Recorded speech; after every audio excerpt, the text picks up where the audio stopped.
Well, good morning. How are you? Can you guys give me an audio check, please? Make sure everybody can hear me.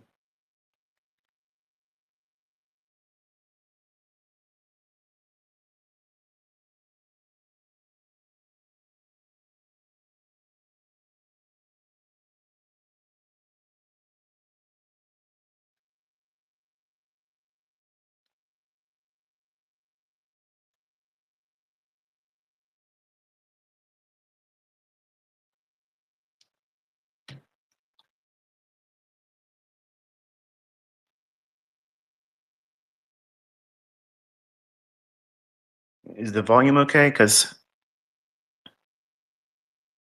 I'm not sure if you guys. Okay, I'm starting to see some of you. All right. Awesome, awesome, awesome. All right. So, anyway, hope you're all doing well. If you're in the States, been affected by the storm, we got about 6 inches or so right now. 6 inches of light powder. So, we'll see what we get in terms of total accumulation. Obviously, as the title suggested, nothing here is going to be trade related. So, if you're like a purist, you're only interested in what I have to talk about in regards to the markets and whatever, it's probably going to be very boring for you. And I promise I'm not going to be here very long. My wife's in the other room and she asked how long I'm going to be. So we're probably going to catch a movie or something downstairs in the theater. So I just wanted to touch base with y'all. I will say this in regards to like the gold market and silver. Um, I'm not sure what Twitter space Kit and company were doing. I joined in. I talked about. I was talking to somebody. I don't know who it was exactly. And forgive me. I don't mean to be um, somewhat of someone trying to just dismiss or whoever it was. Is I talked to a lot of people when I'm on those things, and I don't remember who exactly it was. But he's got the recordings. I'm sure you guys can go take a look at it. He's real good at finding out where things were said in the past. So I talked about how, and also during my mentorship when I was doing paid mentorship, which I'm not doing, by the way. I've been getting a lot of folks emailing me saying, I just spoke to you on Telegram and you didn't. I'm not going to talk to you in direct message. I'm not going to do that. So as soon as someone asks for money, you know that that's a scammer. I'm not going to ask for your money. So I talked about how silver and gold were going to be at these levels. Okay. And one of the primary reasons was that because of everything that they did during the COVID scamdemic, yeah, we're going to go there. Um, all of that was a huge wealth transfer. And also, a lot of people have been given something they're going to find out soon enough that they should have never done it. And that transfer of wealth was done in a broad brush approach across all markets. And fundamentally, silver has been suppressed for decades. Like it should be way higher than it is right now. And gold should be as well. But if you go back and look at March 2020, that was a significant opportunity for everyone to be a participant in that. And my mentorship students will tell you, all those that were in every user group where I spoke to them and told them this is what was going to go up. These markets are reflecting not only the fundamental drivers like the batteries that's going into cell phones, things that are large commercial uses of silver. That's what's being implemented here. I kind of talked about that years ago, and now everybody's jumping on board because it's obvious. Because they look at the chart and they're going to go back in time and look at what were things being discussed back then, and they can now, but it's not useful to anyone now that we're at these levels. So I tweeted the other day. I said, if anyone doesn't take some measure of profit, here, it would be uncivilized because it's had a parabolic run. I don't suspect that it's done because the underlying fundamental drivers behind why silver and gold are up hasn't changed, and they're not likely to change in the near future. So we have huge wars, on the horizon.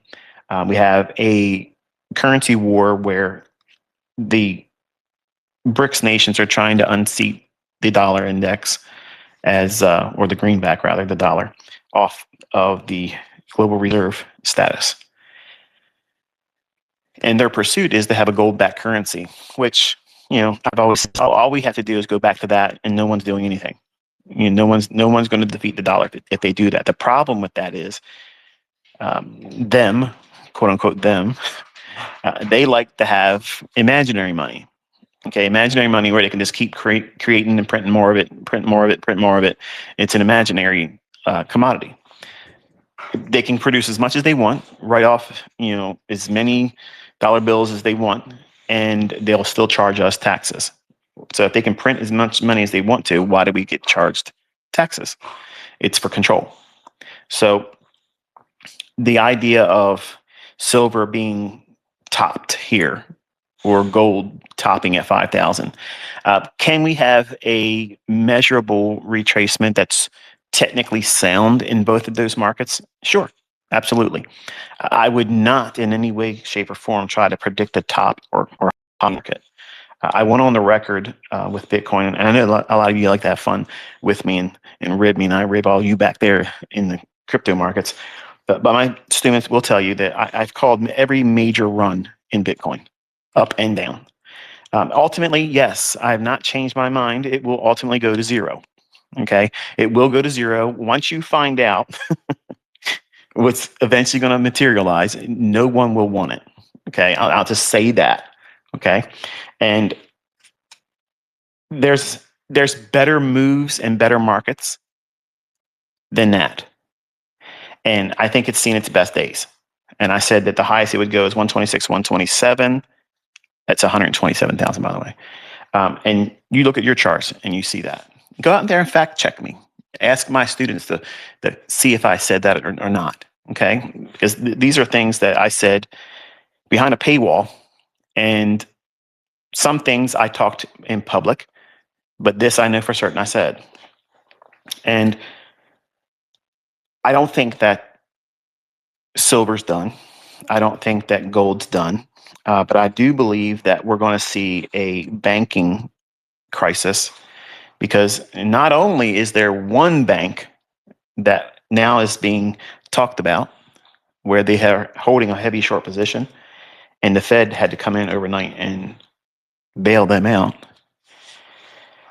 They had a margin call that they didn't answer, and that's problematic. So I got about $25,000 in that bank that I intend to take out this coming week. So that way I'm not exposed to anything that may come as a result of them. And I'm talking about JP Morgan Chase. They're the bank that individuals now are now starting to whisper and talk about how, are they in trouble financially? Are they? So if the common people are talking about it, when I say common, I mean, just like when I look at YouTubers that are quote unquote mentors, traders, influencers, all the people that have a following. I love watching them because I want to tap into their audience. And I'm thankful that they have their little chat window open, because I could care less what they're talking about, because 99% of the time what they're talking about, the market is absolutely diametrically opposed to me. And I'm right about where the market's going to go. And they're out there losing money. So I'm not interested in their technical analysis. I'm interested in the following that they have, their audience. And whenever they are highly opinionated, when they're really, I know you're probably thinking, wait a minute, this said not trade related. All you're doing is talking about the markets. You must be new around here. The idea of having a high opinionated chat forum where people are free to say whatever they want to say. Now, granted, obviously, there's a lot of people out there that believe their singular voice going out there and saying, yeah, Bitcoin's going to go this, or XRP is going to do this, that, and the other thing, or some other market that they hope they can get somebody to, push behind them and kind of like talk it up, if you will. I love seeing those types of things in trade related channels that live stream. I love that. I love seeing that because if I can time my idea about where the market's going to go higher or lower, and if it's diametrically opposed to those individuals collectively, not just one joker in a chat window, but I want to see if other people chime in and say, yeah, I'm looking for the same thing. And if it's like a change in the sentiment or the attention is shifted while the live streamer is doing whatever they're doing, if the conversation really starts to sway in, well, what do you think about that? And where would you buy? Where would you short it now? As soon as I start seeing those things, and if I'm diametrically opposed to that, I got about a 99.9% likelihood that I'm going to be right on my next trade. And that's just the facts. The point is I'm looking at the sentiment, the opinion of someone that if they knew how to trade, they wouldn't be in there watching another live streamer. They would just simply be trading. And I'm listening for this low IQ opinion.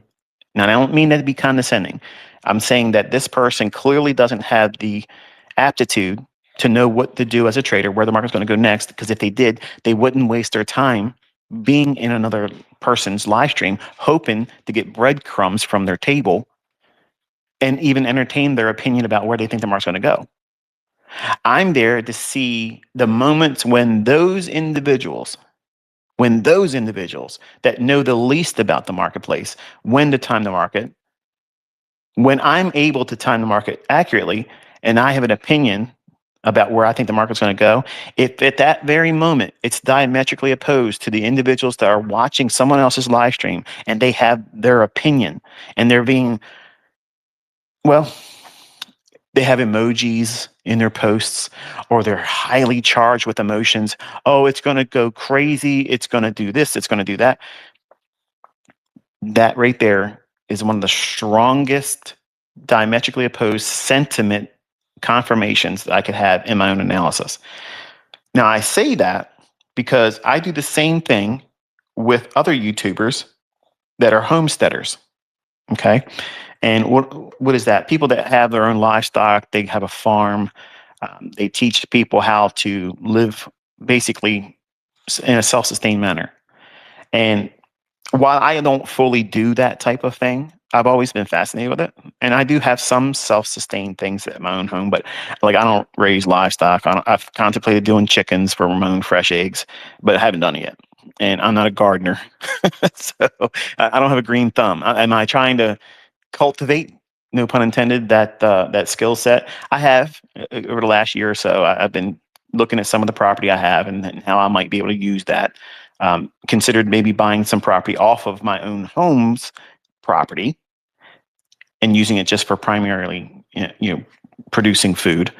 But it's still a work in progress, and I'm not in a rush to do that. But I'm interested in it. So what I say is, those individuals that have a comment section, or if they have live streams, they will have people come in and they will leave comments about what they think also. And I'm listening. Okay. I'm listening to these individuals. And when they start talking about things I said years ago, what does that mean? How we're going to see global unrest. We're going to see wars. We're going to see Russia take on Ukraine. We're going to see China, which is eventually going to cross that line and go into Taiwan. Um, if you haven't really been paying attention, the United States is giving all of the perfect setups for China to do that. And what's going on is we're messing with Greenland. We're messing with South America. We're talking about Canada.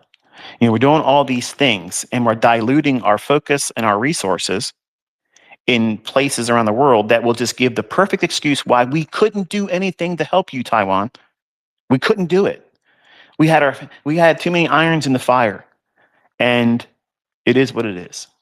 Okay, so I do believe that's going to happen. Admittedly, I'm surprised it hasn't happened yet, but I believe it's going to happen.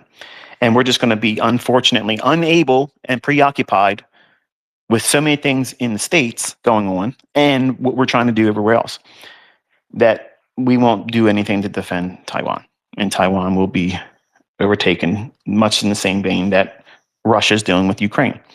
And honestly, it's all part of this whole theater, this whole thing that's going on. Um, you ever look at the news? I don't watch the news. I kind of like look at what's going on around the world, and then I can tell you what the headlines are going to be. And I've been doing it for years. And it's not to say that I'm some kind of Nostradamus or some prophet or anything like that. I'm just aware. I'm paying attention. And a lot of you that are investors or traders or would be traders and trying to learn how to do this, you might listen to things like this conversation and think this has nothing to do with anything. This is boring. Like this. But if you don't think about these things, it's going to be these very things that's going to wipe your account out, because you won't know the cause and effect of all of these things converging to create a perfect storm where the markets will just basically just crush you. They'll be moves one directional and it's over. Like your account's gone and it's done. And I believe that when individuals in these homesteaders comments are finally talking about the things I've talked about, then either we're going to see the next level of authoritarianism, or something new is going to start becoming the developing focus to keep people talking and distracted and not diverged, but divided. So there's a few homesteaders I like listening to. I like them as a personality, and a lot of them are self-professing Christians, and I kind of gravitate to those types of people too, even though they don't believe what the Bible teaches. Many of them, it's like the Southern Bible Belt believers. And if you're listening, don't be offended by that. But it just seems like a lot of those folks down there, they think that Charles Nelson Darby invented the rapture, and they don't believe that people should be baptized, and they think that all you got to do is say, "I believe in you, Jesus," and they go to heaven. And none of that's scriptural. Like none of that is. But they're very dogmatic. And I entertain myself by going to war with them in debates in my little substandard little uh, YouTube channel that I talk to people with. Um, I use that channel to talk to people in gun channels, homesteading channels. I never use it really to talk in trading. I just talk as ICT because I like the pop that it brings.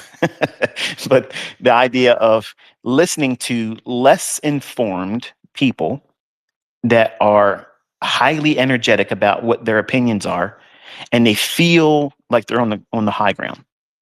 And I like listening to people like that, both in the trading universe and the common laity of the average 9 to 5 type person, which will congregate in these homesteader channels.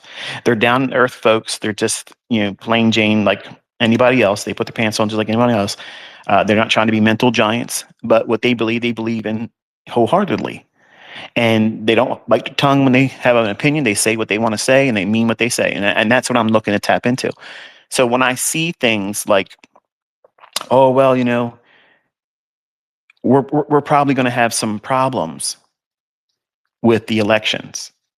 Well, these are all things I said before. I said that these things were going to lead to martial law. And I started seeing it when Obama was in his first term. And then his second term, it started getting heated up. And then he started changing. He started going after the smelters. That he wasn't going after the guns. He was eventually targeting the people that makes the ammunition. So you can have all the guns in the world, but if you don't have ammunition, what good is it? A lot of people don't know how to make their own rounds. They can't recase anything. They just don't know that. They don't have that skill. So that had me alarmed, and I started buying firearms because of that. And that idea of paying attention to that stuff, because I was never really political. I never really cared about. I have never voted because I believe firmly that if it mattered, we wouldn't be allowed to do it.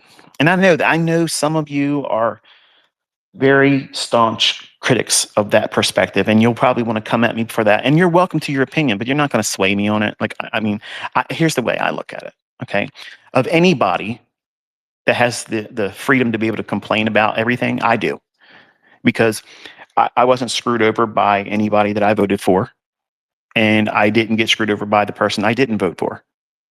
So I'm unbiased. See, I'm not on the team. I'm part of that Hegelian dialect. I don't care because I know they're on both sides. Our last real president was Ronald Reagan, and you can believe what you want to believe. I don't care. But the bottom line is, I've never had a desire to go out there and register as a voter and vote, because I've always felt, just like the face of communism himself, they don't care about elections. They just care about who counts the votes. And we're never going to have, ever, it's never going to have a outcome that's organic and not adulterated. It's going to be messed up all the time, because all these oligarchs, all these people out there that are unelected, they are subservient to their masters. And those individuals are Luciferian. They are the ones that run everything. They are the owners of the algo. They're the ones that do all the things that make things go. They're the individuals that tell the people, the World Economic Forum and the NWO, what to promote and push.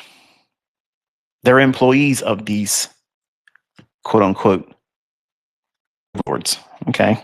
And that is what makes this whole world go round.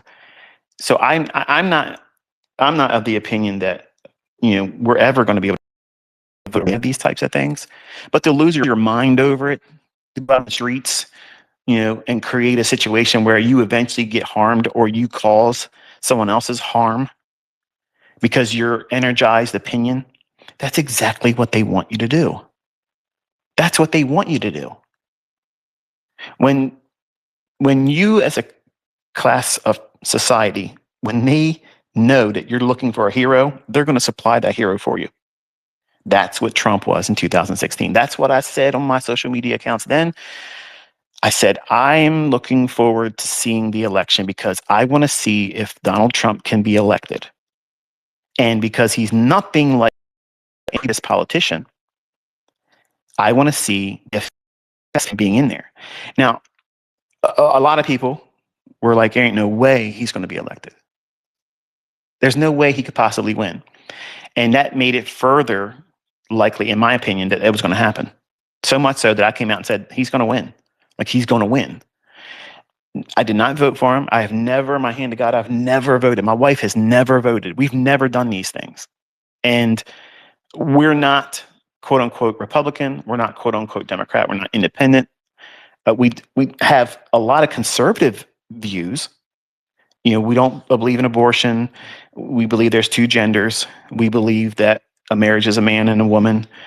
We believe that, that institute of marriage is what it is. You can have whatever deviant lifestyle you want to have because it's your right and freedom to do so. But I don't believe it should be forced down people's necks, and it shouldn't be forced on children because it's deviant, it's not normal. And if you have a problem with that, I don't care. Okay, but that's my view. So you might say, well, that you're one of those Republican conservatives, whatever. Well, whatever you want to call me, it doesn't change the fact that this is what I stand on. This is what my family values are. And if you were to ask me what my views were on homosexuality, lesbianism, queer, LGBTQ, I think that they're mentally ill and they need to have help. And that's my view on it. But I don't go to the ballot box and try to shove that perspective on everybody else because I honestly don't believe that that's going to work. It doesn't work. Those individuals that live that lifestyle, you can't really reach them. So I don't go out of my way to argue with them. I don't try to belittle them. But I get a lot of people asking all the time, what's my views on this? What's my views on that? If you know me, I've been very upfront about it.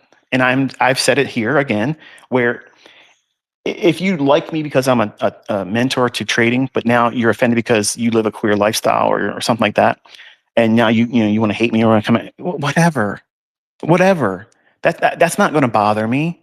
And I don't say it to cause that kind of riff, but when I do things like this, when I come out and I respond to someone or I post something that come out of nowhere, it's because I'm all of a sudden there's this big movement or wave of people coming to me in my comment section, like somewhere somebody's talking about it, and it's gotten to a point where everybody's like, "Well, this is what he would say," or "This is what his views are," and then they argue about it. So they're like, what do you think about this? And I let it brew for a little while until it's so much so when I'm going through the comments of my videos, it's like every other comment, it's around that general theme.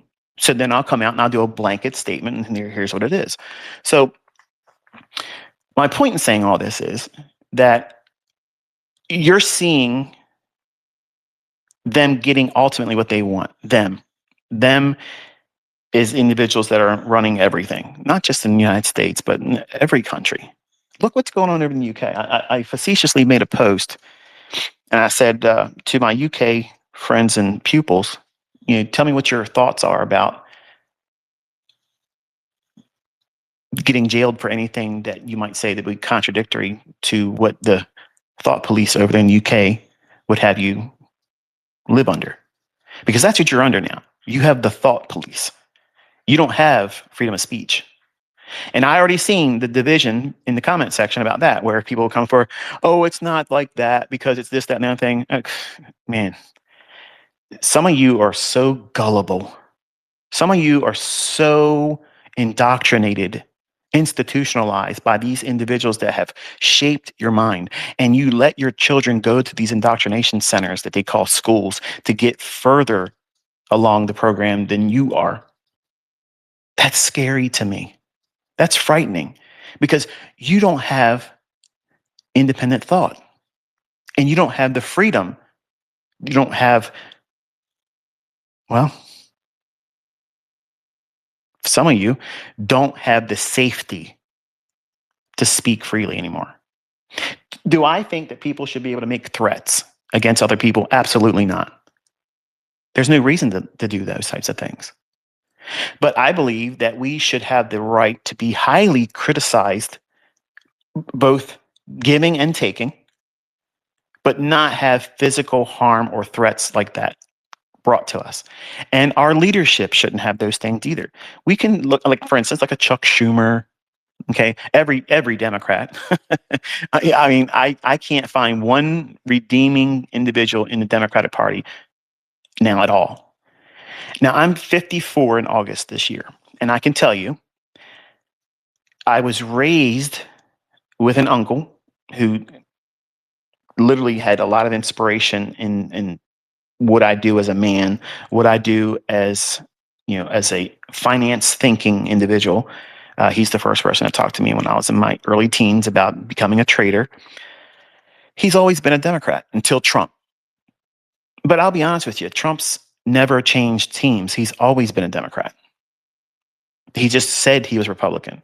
And the things that he came out and did in 2016, his term then, was just basically getting in the position as a breaker. That's what he was. He was a breaker. He broke the status quo of what people thought about politics. He was using his influence as someone in the reality TV type thing.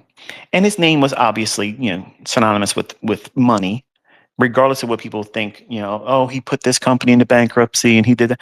Folks, listen, when companies no longer are profitable, you allow them to go into bankruptcy. It doesn't mean that you went bankrupt, but that's the level of lunacy and financial illiteracy that most people in the United States illustrate by having that same mindset.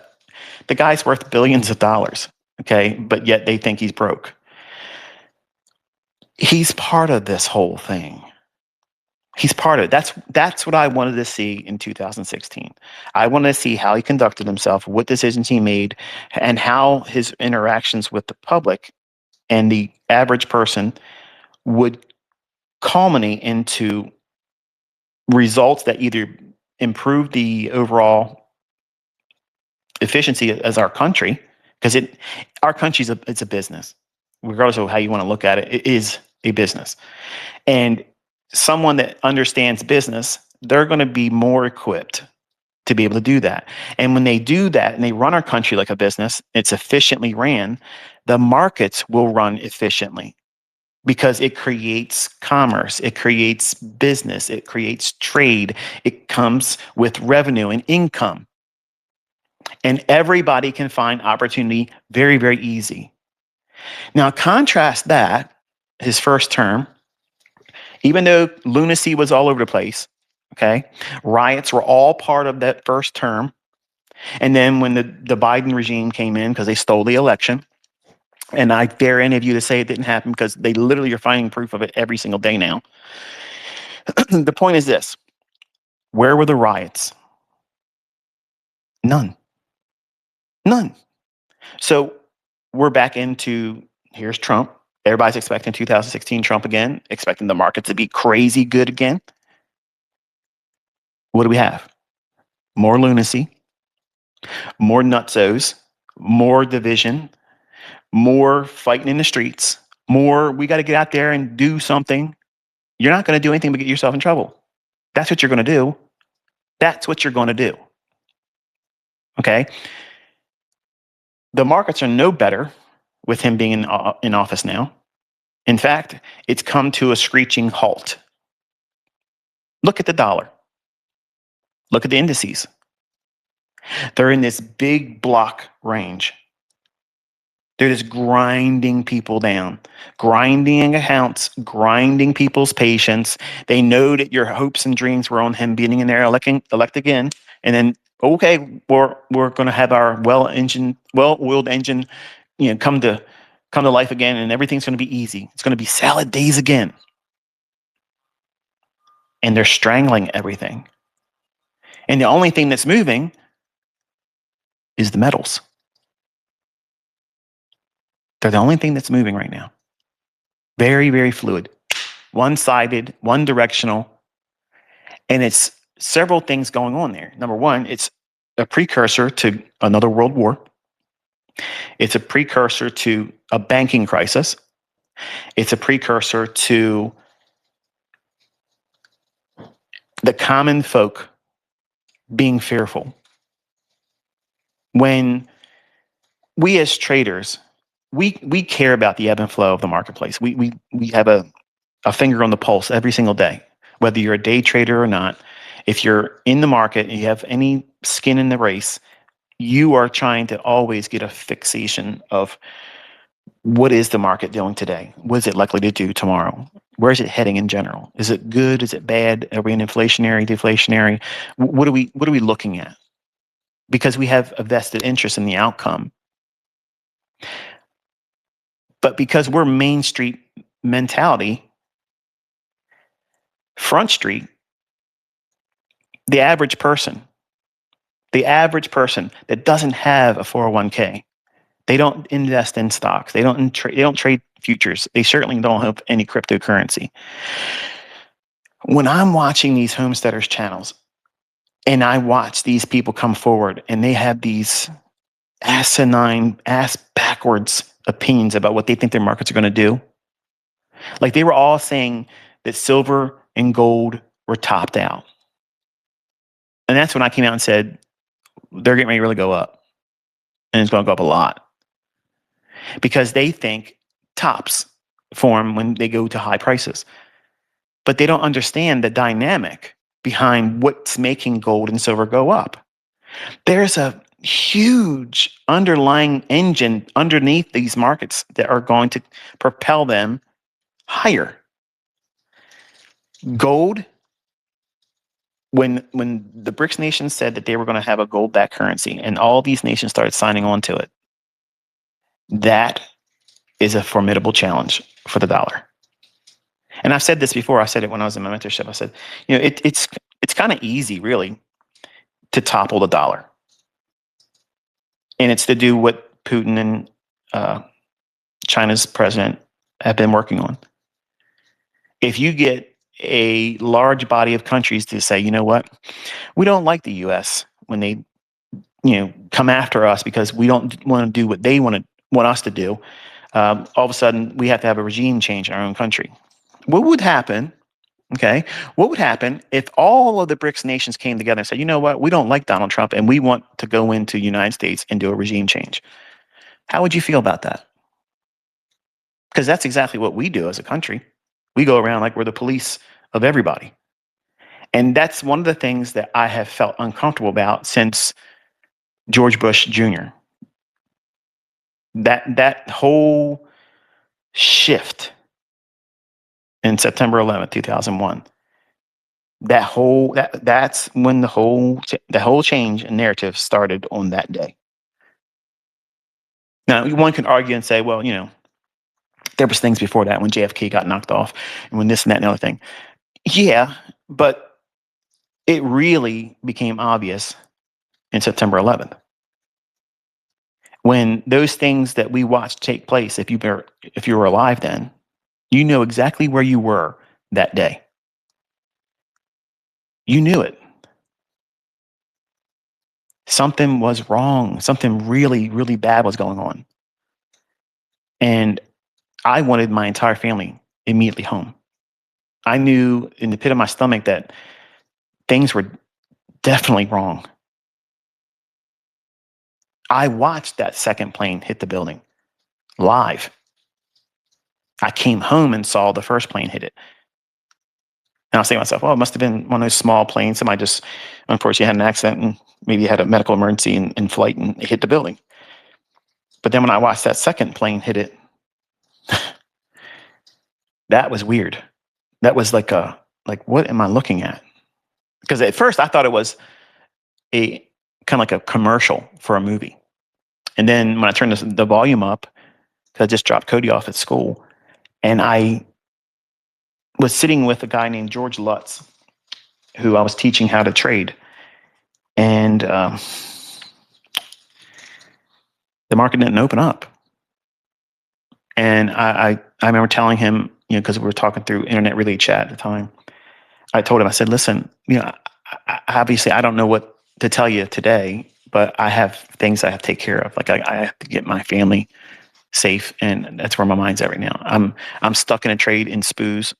The market's not opening, and I got things to do. I can't talk to you. And that's when my anxiety really ramped up. And I was a victim to the news. I was a victim to all that stuff. And they would have every day this terror threat assessment, code red, code orange, code yellow, and every other day they would say, oh, the threat level's raised up. And they were basically selling pharmaceuticals. You can go back and look at the pharmaceutical industry and see the sales of all of these anxiety medications, depression medications. All of them go straight up parabolic from September 11th, 2001. So what they were doing was they were cultivating this perfect test tube environment where individuals were placed under great deals of stress. So not only were we going over there and stealing oil, we're over there doing all those things, but we're also victimizing our own citizens through abuse, mental abuse, in the hopes that they will go to the very drugs that they're going to profit off of too, big pharma. So how's that any different with the COVID stuff? They made billions of dollars on something they just came up with like that. We need a cure for this. Okay, bam, bam, here we go. We got it right now. Not only one, but we have several companies that came out with a cure like that.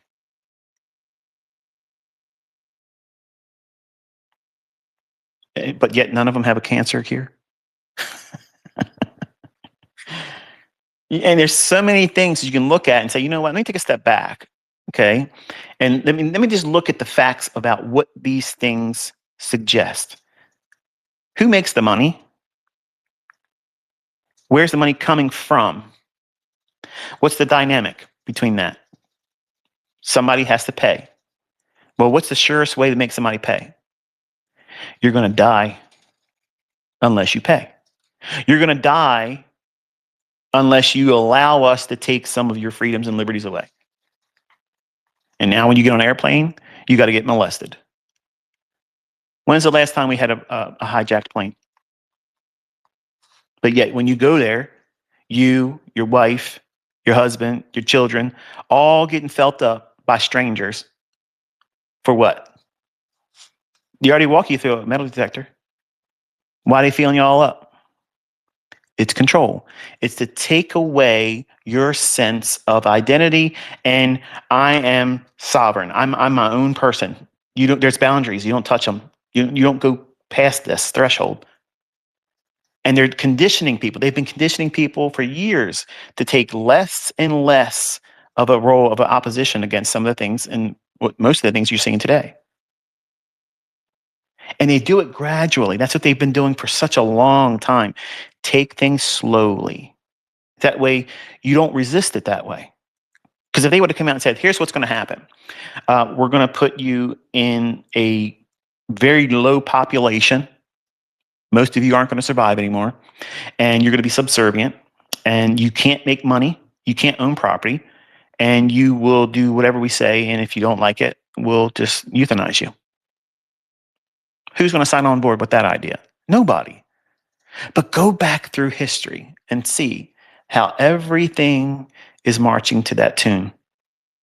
And when they tell you who they are and what they want to do, you should believe them. When they tell you you're not going to own private property and you're not going to have vehicles and you're all going to be inside of a smart city, that sounds like the Fifth Element. Everybody's in their little cubicles, their little hamster boxes, and you don't own it. You rent it. And if you want to travel, everybody does mass transit, and everything's going to be within a 15-minute distance. And if you don't follow the rules, you get punished. You're going to have a social credit score, all these things, universal basic income. They've destroyed the whole idea of college. I'm convinced that when I was going through it, that was the last years where it was really meaningful. Because now what comes out of colleges is a mess. You're in debt up to your eyeballs and you don't have any real job skill. And now they're coming out and telling you what they're really aiming to do, where AI is going to do 90% of the things that people think that their career is going to allow them to do. I saw a comment. Unless someone's going to college for medicine, they're stupid. Well, I'm not sure where you're getting your information from, but they're literally trying to push the idea that AI is going to be the best physician. So when you go in and a clerk takes your symptoms, AI is going to say, well, here's the treatment procedure. This is the medication that you need to take. This is the dosage. So they don't have to pay these high salaries to physicians anymore. AI is going to do it. And they trained you to accept that type of thing by having this online medical website. That's the worst thing they ever did. That was the worst thing they ever did. Because now, if you weren't a hypochondriac, you are now. I'm having this weird sensation in my left arm. Because the last time I heard someone talk about sensations in the left arm, it's heart attack or stroke. Let me go in here and see what this website says. Well, if you're having tingling in your left arm, dizziness, feeling nauseous, pressure in your solar plexus and chest, you should probably seek medical attention because you're probably having a heart attack or early stages of it. How about you probably have tennis elbow and you're stressing, so you're keeping yourself tense, and lactic acid's building up in your muscles, and you've scared yourself by hyperventilation. You blew off your CO2, and now you're feeling the effects of adrenaline, but not doing anything because you're scared. And now cortisol is racing through your bloodstream, destroying your blood vessels. That body symptom is going to have all those same things. Do you still feel that once you calm yourself down, slow your breathing 10 minutes later? If you do, then you should go to a medical physician. But if it goes away 99.9% of the time, that's anxiety. I went through all of those things. And for the people that are sitting there shaking their head saying, this guy's going on about nothing, that's because you are a pothead You don't have any real responsibilities. You don't have any dependents. You probably live in your mother's basement still. You haven't finished school and you think you know everything, but you know nothing. So you haven't really been tested in the world. So you don't have any stresses in the world. But when people have real responsibilities and they put ridiculous levels of Olympic feats of success goals over top of themselves because they look at people on the internet and they think, I can't live up to that unless I do this, this, this, and this. You just fell victim to it. Social media has not been introduced to help us live together well. It's been created to cause division, unhealthy competition. It's literally to keep up with the Joneses. That's the expression in the United States. If you're outside the States, you probably won't get that expression. But for everyone in the United States, we all understand what that means. When you're looking at your neighbor, you're looking at the person down the street or the people in the world that are doing very well, like celebrities and athletes. How are they buying cars and homes and how are they dressing? Most of the things that they do is contractual. Like when they go to these award ceremonies, you think they paid for that dress or that suit they're wearing? No, they are paid to do that. They're walking billboards, but you're a sucker. You look at this and say, wow, I want to go out there and buy myself a Rolex watch. And let me tell you something, Rolex is trash. Okay? It's trash. They're overpriced garbage. You want a real watch? Patek Philippe. That's a watch. And that's still it's too much money. Okay. But that's a real watch. But you all look at these things and you think, I'm not successful unless I'm stupid enough to spend that kind of money on things like that. The cars that you see them in commercials, they don't own those vehicles. They don't do those things. Most of the time, they have a grocery getter car. Why? Because their financial advisors are telling them, park your money in interest bearing accounts, fixed income, real estate, and don't waste your money on stupid things. That's the reality. That people with real money and are trying to continuously make good money and not waste money, that's just what they do. Now, I'm not saying that people that don't have a business that use that measure for, because it works, it sells. And I believe that I would be even greater in terms of, a larger person in trading in terms of an influencer, guru, furu, whatever you want to call me. If I would have showed everything that I can afford, I would have been much more well known. But I never wanted to do that. Even at the height, I don't do those things because it communicates the wrong message. I don't want you focusing on those things because those things, which I was doing the same thing when I was younger, I was interested in all that stuff. I chased all that. I was keeping up with the Joneses.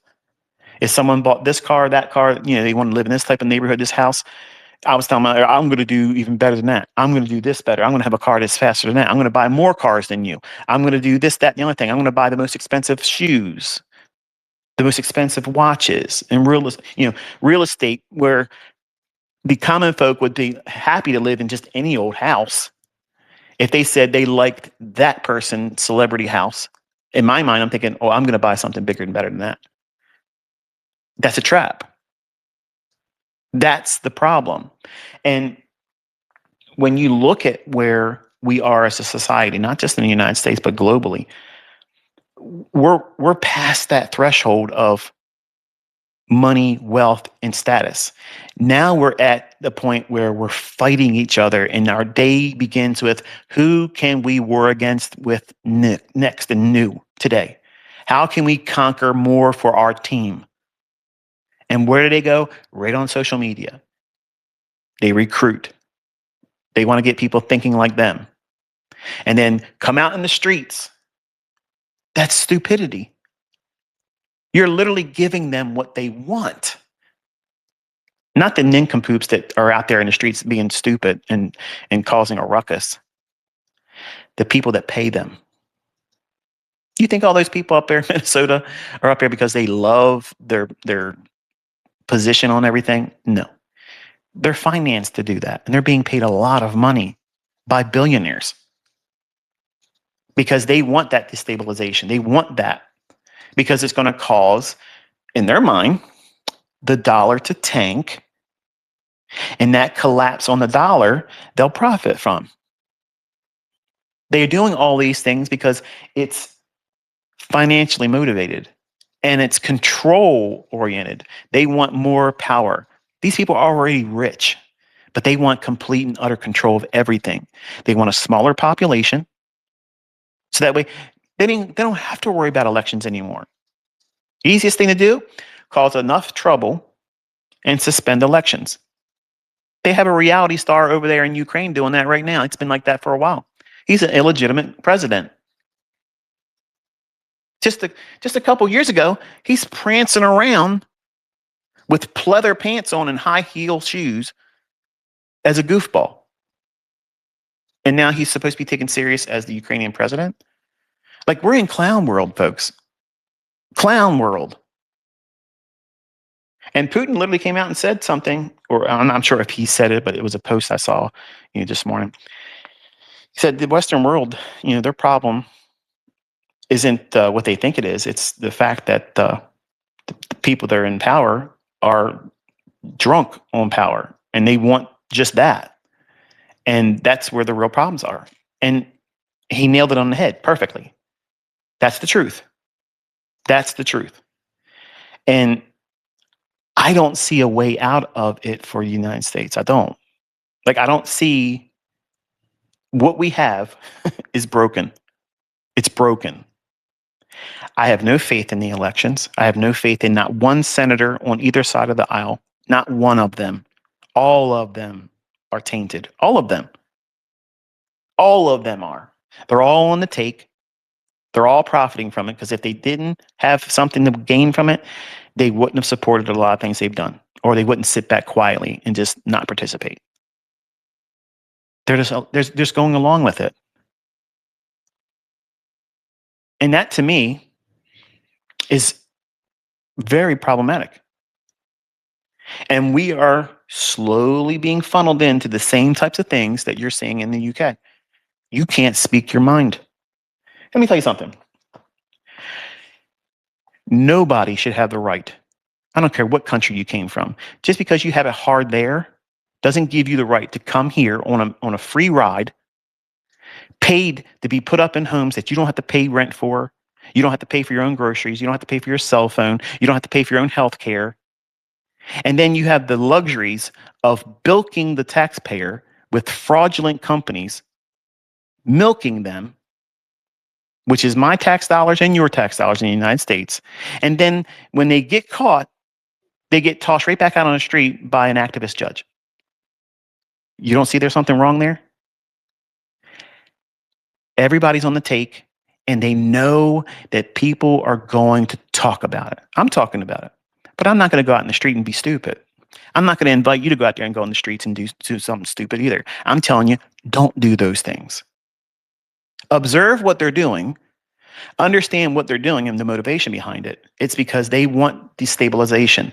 They want the perfect excuse to come in as the rescuing hero, because eventually it's going to get so bad that you're all going to be begging for them to bring down the hammer and institute martial law. And they're going to be glad to do it. They're going to be like, well, you know what? We're going to give you what you asked for. We are going to protect you. But it's them creating the situation. They're standing there with a gas can full of gas and a lighter. They just started the fire. And behind them is the bucket of water. That's the solution. They already had the solution in mind. But they're creating the problem to bring the solution they already have in mind, which is their outcome, and it favors them, which is more control, less freedoms and liberties for us. We have no First Amendment rights. Eventually, it's going to be no Second Amendment rights. And when we start seeing that, the people that are going to be quiet and say nothing and just leave me alone, I'm going to live my life and be peaceful, those individuals are not going to feel that way anymore. And then we might have a 1776, mind shift. And then it becomes very dangerous. But here's the thoughts that I want you to have. There's no way of voting that out. How are you going to vote it? What are you seeing? Honestly, I'm going to be blunt. I know some of you are just diehard Trumpers, and the guy could literally do anything he wants, and you're just going to love him for it. Okay, because you're a team player. You bought the franchise.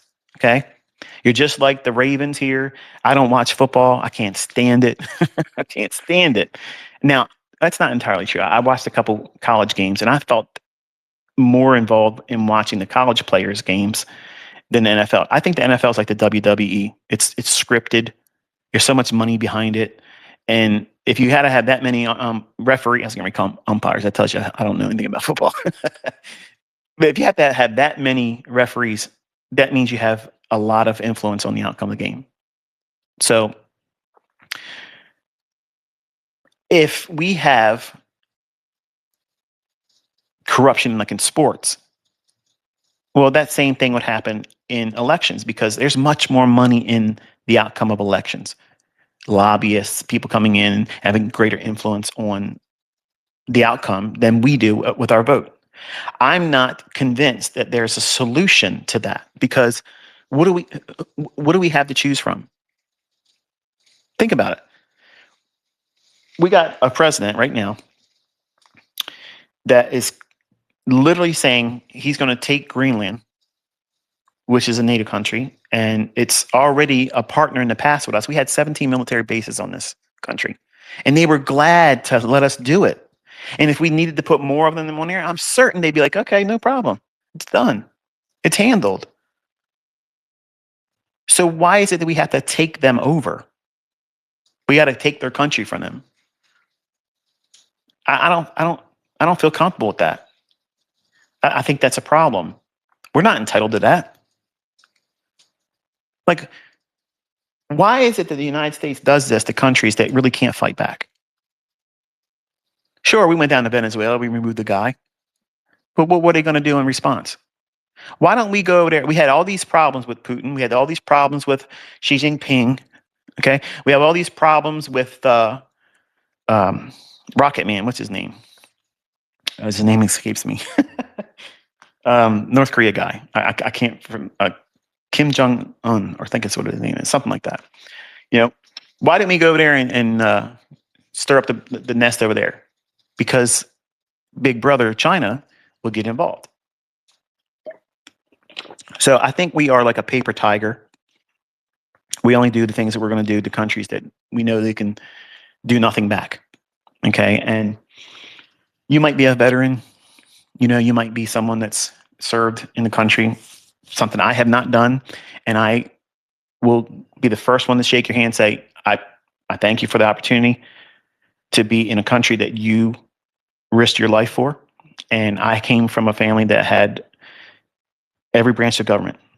And my grandfather, when I was younger, I was going to be a Navy man.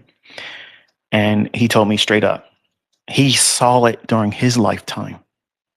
He told me, Michael, don't do it. The country's not the same country I went to war for. Don't do it. I didn't understand it. I didn't understand what he meant by that. But he was like my dad. So if he was going to tell me that, I believed him. On face value, I gave him the authority in my life as a father figure. And when he told me these things, I said, well, he wouldn't tell me anything that wasn't for my best interest in mind. And he didn't go into detail, but he was in World War II. He was out there on a battleship. He watched the kamikazes literally coming down. He could see their faces screaming before they hit the deck and blew up. He saw that. And he saw his friends scared to death. And he thought he was going to die many times. And here's that man, big, burly man, that everybody in the neighborhood knew about. If he was in the bar and you got somebody new in town that would come in there and want to stir up some trouble and run their mouth, he'd stand up and tell them, shut your mouth or I'm going to put your ass on the floor. And if they didn't know who he was, they stood up and then they got knocked down. They knew not to mess with Floyd. Don't do it. So Here's that same man telling me as a young, impressionable, early teenager, about ready to graduate from high school, when I'm like, Pop, I'm gonna join the Navy because I wanted that attaboy, I'm proud of you type thing. I wanted him to tell me I'm proud of you. And I thought this was the surest way of doing it because he's a Navy man, very proud Navy man. And to hear him talk about his other, fellow Navy people, that that brotherhood that isn't just limited to the Navy. My dad was a Marine. I had an uncle that was in the Army. To see them, how they look at other individuals in their branch, and they have respect. I mean, there's a lot of bull crap that goes on. They josh the Marines all the time. The Marines josh everybody else. But honestly, anybody that serves, they have respect for anybody else in another branch of government. And to me, that's a brotherhood. Unless you're part of it, you just don't understand it. But I seen it in the way my family conducted themselves. And when my grandfather said, "Don't join the Navy, don't join any branch of military. The country's not the same." I just took it as face value. And then later on in life, he was gone. But when September 11th happened, I started seeing things. I started paying attention to, what are we doing? What are we doing as a country? And they're problems that I don't think are easily fixed. I don't have the solution. I don't think anybody else has that solution either. I think we've crossed that line that you can't come back from, and it's just going to get perpetually worse as it goes along. And I know that probably doesn't sound good, because usually you like to hear me talk and get you all fired up. You're going to be able to conquer the world in trading, blah blah blah. Maybe you won't. Let's just say that you don't. If all of your hopes are placed on you making money, lots of it, in trading, that's a little bit myopic in my opinion, because there's other things in this world besides money. There's a lot of things that people are just not aware of that brings much more happiness that you think money will give you, and it doesn't. I'm a rich man, and I can tell you, money doesn't make me happy. If I wanted to be happier, I could sell mentorships. I could over leverage accounts. I could be going there and bilking all these funded account companies under aliases. Okay, I could be doing all that stuff, having lots of fun doing that, but that doesn't make me happy. Living content, knowing that I don't have to do anything. Like, I don't have to do anything. Most of you have no idea what that feels like. It's very liberating. Hang on one second. I got to disturb my little girl here. She's snoring like a lumberjack here. Hey, little girl. I can't edit your snoring out. I'm live here. All the YouTubers are going to be upset because that's in there in the background. So I think that, let me make sure I'm getting close to the microphone here. I think that, we're in for a real ride here. And to hear things like Trump saying, maybe I'll do another third term. And you think he's joking around. And initially, I thought he was joking around too, like he's trolling. But then when he starts talking about things like, we don't need Congress anymore. Since when? Since when we don't need that? That's the way things are done. I don't like the people on both sides of the aisle. I don't. But our way of government and the three branches of our government are the way things are. And just like I don't think activist judges should be allowed to remain seated, they should be impeached, they should be removed, they should be taken, they should be held accountable. If someone's grossly guilty of something that's criminal, if they let that person out and they go and do something equal or worse, they should be held accountable for that. Not just the person that did the crime, but I think they should be held accountable for that. The idea of placing all of these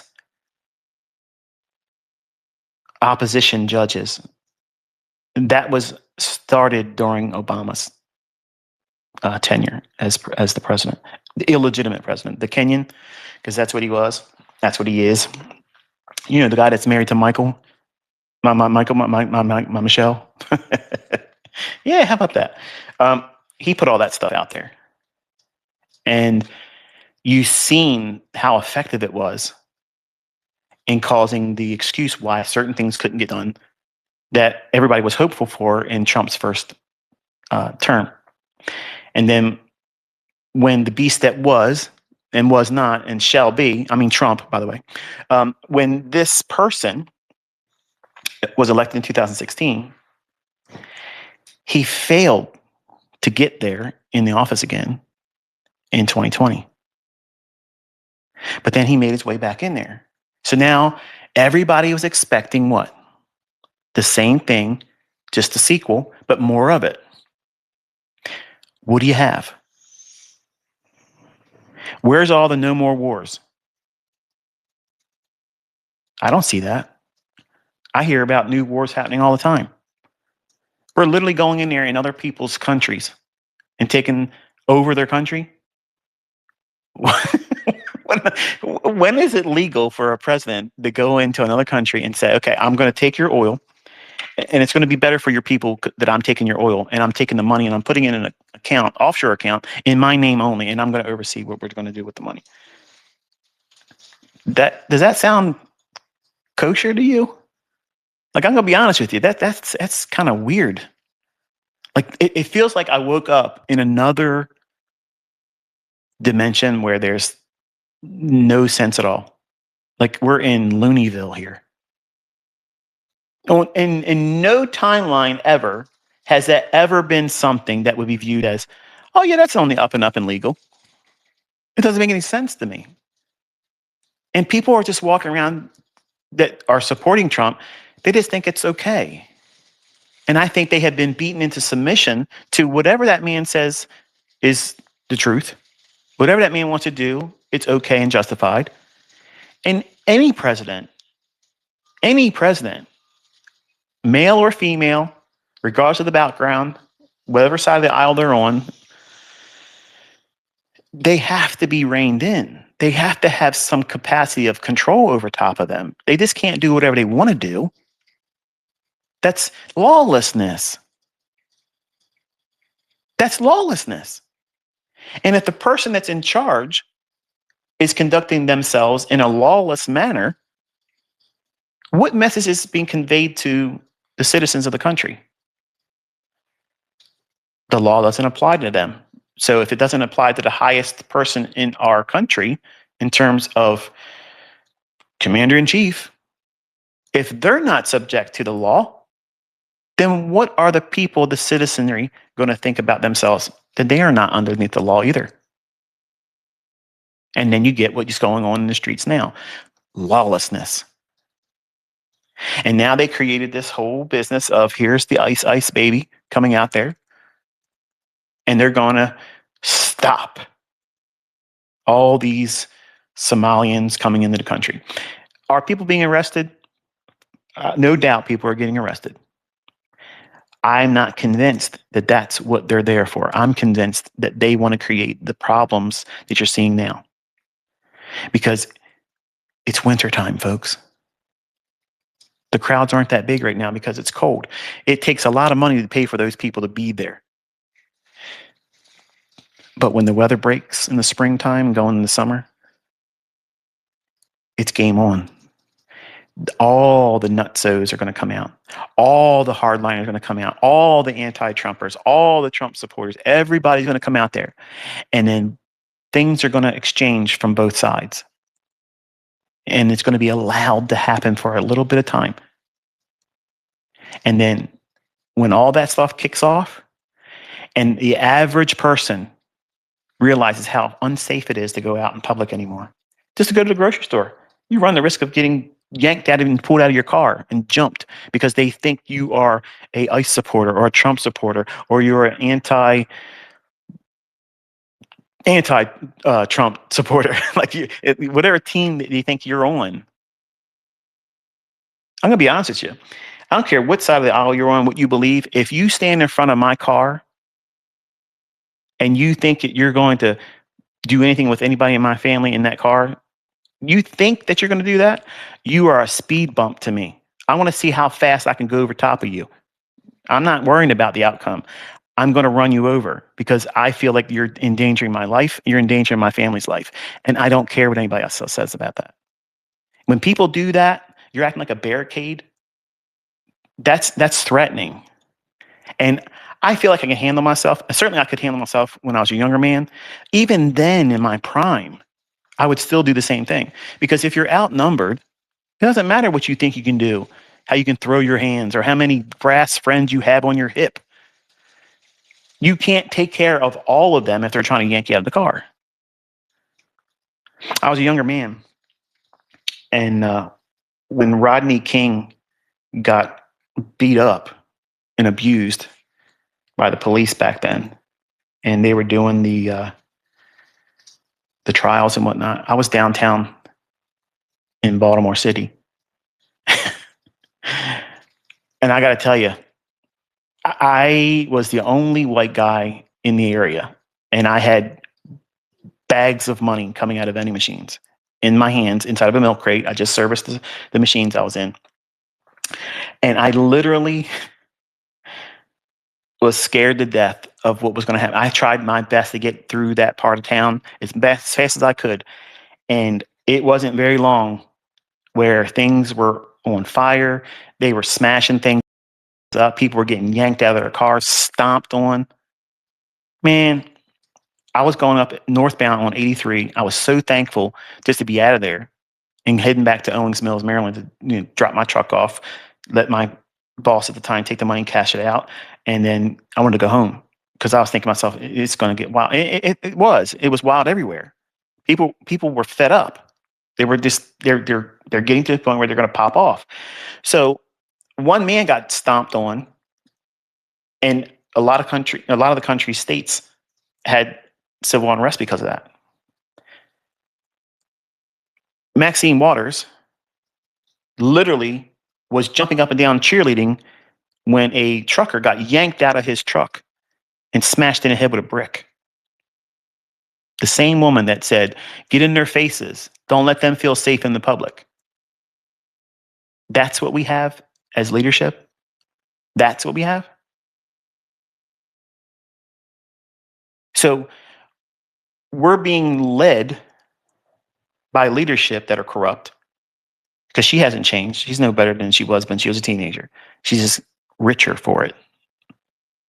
She does the bidding of her overlords. And I'm convinced that both sides of the aisle does the same thing. How else do these same people always get elected? Like there's nothing to choose from. Where's the fresh blood that's going to come into the country and be good leadership? Because that's what's needed. All these old people that have been sitting around on the tit of lobbyist money, where they get they cause the outcome of these elections. They get what they want. You don't get what you need. You don't get it easier. You don't have low interest rate lending that's within reason,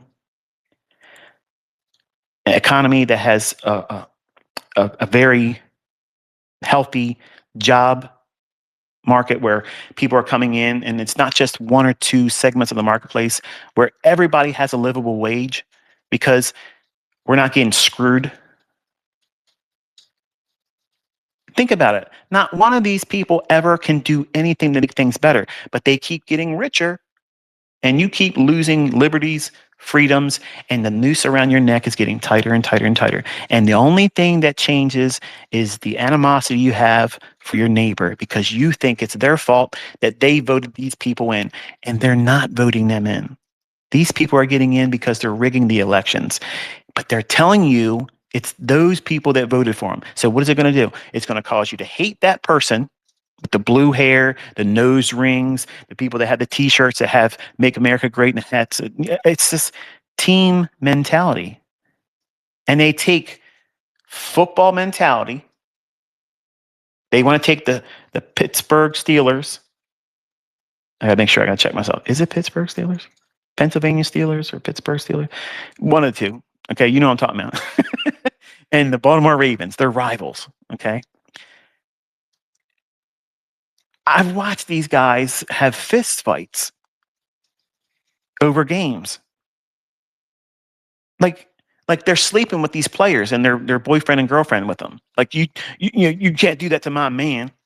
Like these are grown ass men, and they're literally going to war, throwing hands, sometimes pulling out weapons because of a game with an inflated pigskin, and they're running around with tights on, football helmets, and stuff that just doesn't have an outcome that means anything to me. They take that mindset and they place it into politics, and they make it a war of identity. You either identify with my side or you're the opposition. And that's not what our founding fathers had in mind. And I'm convinced that we're living in a time where you can clearly see that they're not following the Constitution anymore. And it's been slowly been being unveiled, if you will, that it's no longer the law of the land. So what is? Executive orders? Because that's not law. And when you have somebody that's supposed to be the commander in chief coming out there saying, we don't need Congress anymore. We can buy your country or we're going to take it. You have a choice. That's a mafia shakedown. That's what that is. And that doesn't sit right with me, man. And I'm being honest with you because I know some of you think, well, it doesn't matter because you don't vote. Or we don't like you because we don't like you. Okay? I get it. All of you have an opinion, and your opinions are valid because that's what you believe. And that's what makes our country great, because we can share our opinions even if they're differing, but it doesn't change the fact that you're entitled to it. I'm entitled to mine. Yours are entitled to be yours.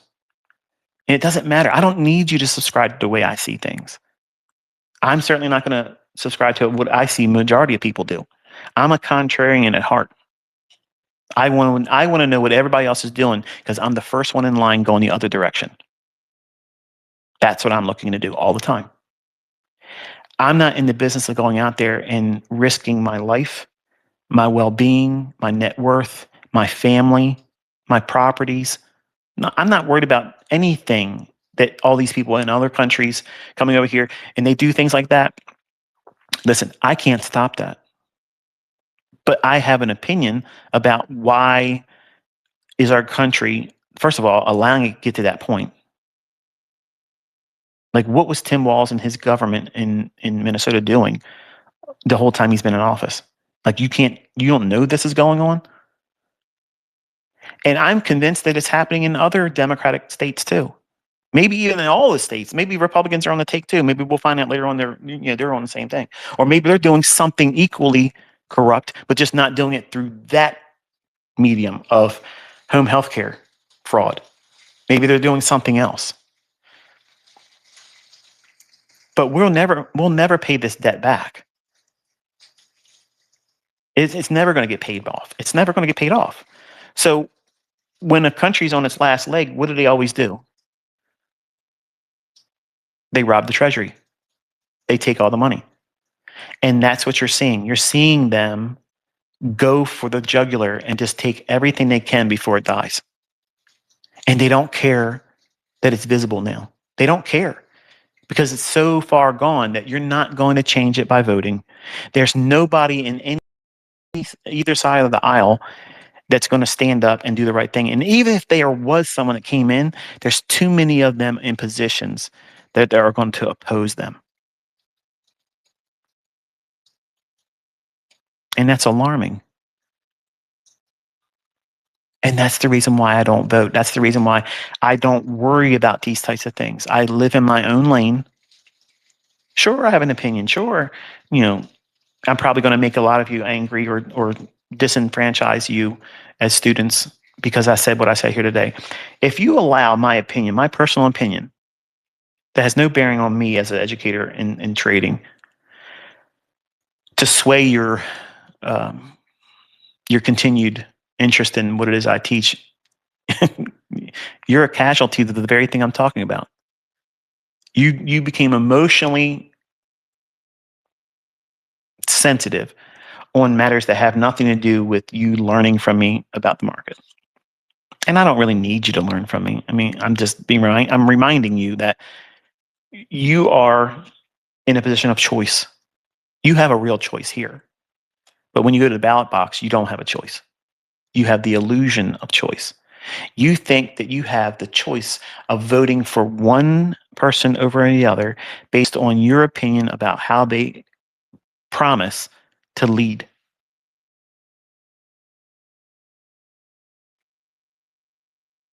You don't have a say so. Just because you mark down on the computer screen that easily gets changed after you do it, that doesn't fit what they want. Because, like the communists say, we don't care about elections.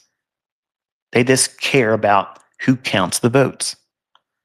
And it's been like that for decades. Just nobody cared enough to look into it. They don't care because we got wrapped up right away with Operation Desert Storm. And what did me and the rest of my friends think? We're going to be drafted because some evil Middle Eastern guys came over here and they did some things and we got to do something back to them. Otherwise, we're in trouble. We're gonna get killed by these people. And they created this boogeyman scenario. There's always a boogeyman. That's what they've shown consistently. They have to have a boogeyman.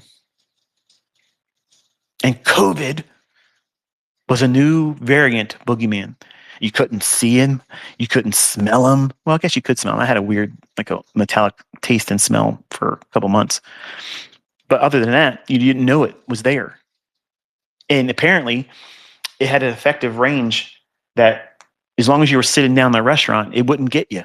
But if you stood up without a mask, you're at risk. It was ridiculous, but it was an IQ test. How many stupid people are going to believe that dumb stuff? And people are still driving around in their cars by themselves with windows rolled up, wearing masks.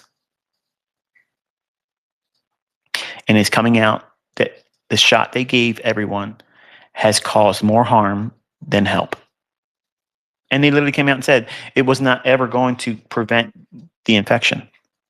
That's from their mouth. Where was that before you injected everybody and told them you can't go to work, you can't work here, you can't see your family members, you can't have a wedding, you can't have a funeral? Have you forgot about all that stuff, folks? Because that's what they did to everyone.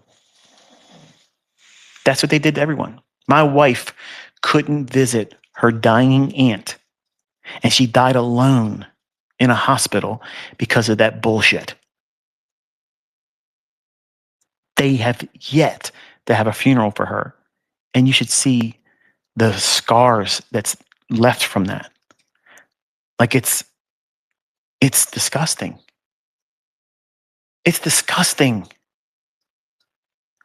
When they said the hospitals were overrun, people were couldn't get into the hospital anymore.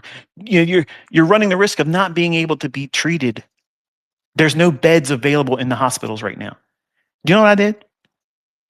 I literally got in my car and drove around to every hospital in the area in a 50-mile radius everywhere. And I noticed that all the parking lots were empty. The lobbies were completely empty. I'd walk in looking around like I was looking for a family member, and I'd walk right back out. Nobody was there. Nobody was there. But you know what I saw on social media? Dancing nurses and doctors. They had all the time in the world to make all these dancing videos. The message was supposedly supporting them because they're working hard for you. They're keeping you alive. They're the front line. Up here where I live at, there was a sign in front of the one hospital that said, supporting our frontline nurses and doctors. And when I first saw the sign, I'm like to myself, yeah, wow, that's bravery. Like they're right there in the face of it all. And then they said Operation Warp Speed. We got to get this into everybody right now. We just discovered the cure for it. Just happened. We haven't had an opportunity to do any testing, but we're going to give immunity to the companies that produced it. Right away, that's a problem. That's a problem right there. Just like there's immunity for people in the streets right now, one side of them. That's a problem. If one side is given a blank check to do whatever they want to do, and they're led by somebody that does things that are outside the scope of the law, that's a problem. That's a problem. Does that mean go on the streets and act foolish? No. Does that mean uprise and start being nuts? No. It means take notice. Be aware of this because we are on a trajectory that is unsustainable. Something enormous is on the horizon. Huge, huge problem coming. And they're setting all these little fires right now. Okay. All these little fires are slowly burning. And eventually they're all going to be so big that we will not be able to handle it all at one time. And if you have not made your house ready, that means do what you can. Whatever you can afford, whatever you can do to get the things that you need every day, as much as you can, you should do that. And here's the part where I talk a little bit like a Christian, but I promise it won't last long. It's a couple minutes, and then we'll go back to jawboning about whatever else I'm going to talk about. On the comment section of the Berean Study YouTube channel I've started and hosted, and by the way, thank you so very much for the nice supportive comments. I'm thankful for the discourse that we've had between the people that listen to the videos and whatnot. I'm having a great time sharing all that stuff. I do have one I've been working on, but I'm trying very hard not to make it dull because I know if you're brand new, it could be very dry information. So I'm trying to find a way where I can teach it in a way where it's engaging. So that way, when I get to the punchline of what it's dealing with and what it's talking about, it'll be like, wow, yeah, that is amazing. But the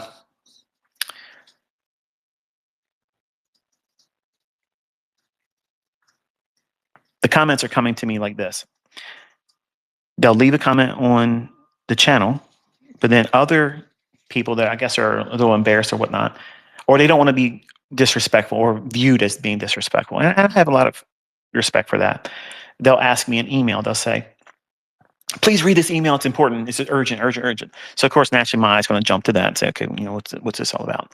And please don't abuse that because I'll block you and I'll never read your email if it has something to do with nothing. But usually it's along lines like that, and they'll say, when you say get your house in order and you say prepare and you stock your house up with food and all that stuff, doesn't that kind of like contradict your view of the rapture or the end times and Jesus is going to come back and take his church home? No, it's not a contradictory view. It doesn't have any opposition to that because that event, no man knows the day or hour. I don't know how much of the world going upside down we endure of that and still not be the tribulation. Like that, like we don't know that. I don't know that. So this is how way I live my life. I prepare my homes to have everything that I would need if I was wherever I was at. They have vehicles there. I have resources there. I have cash. I have non-perishable food. I have weapons. I have medicines. I have clothing.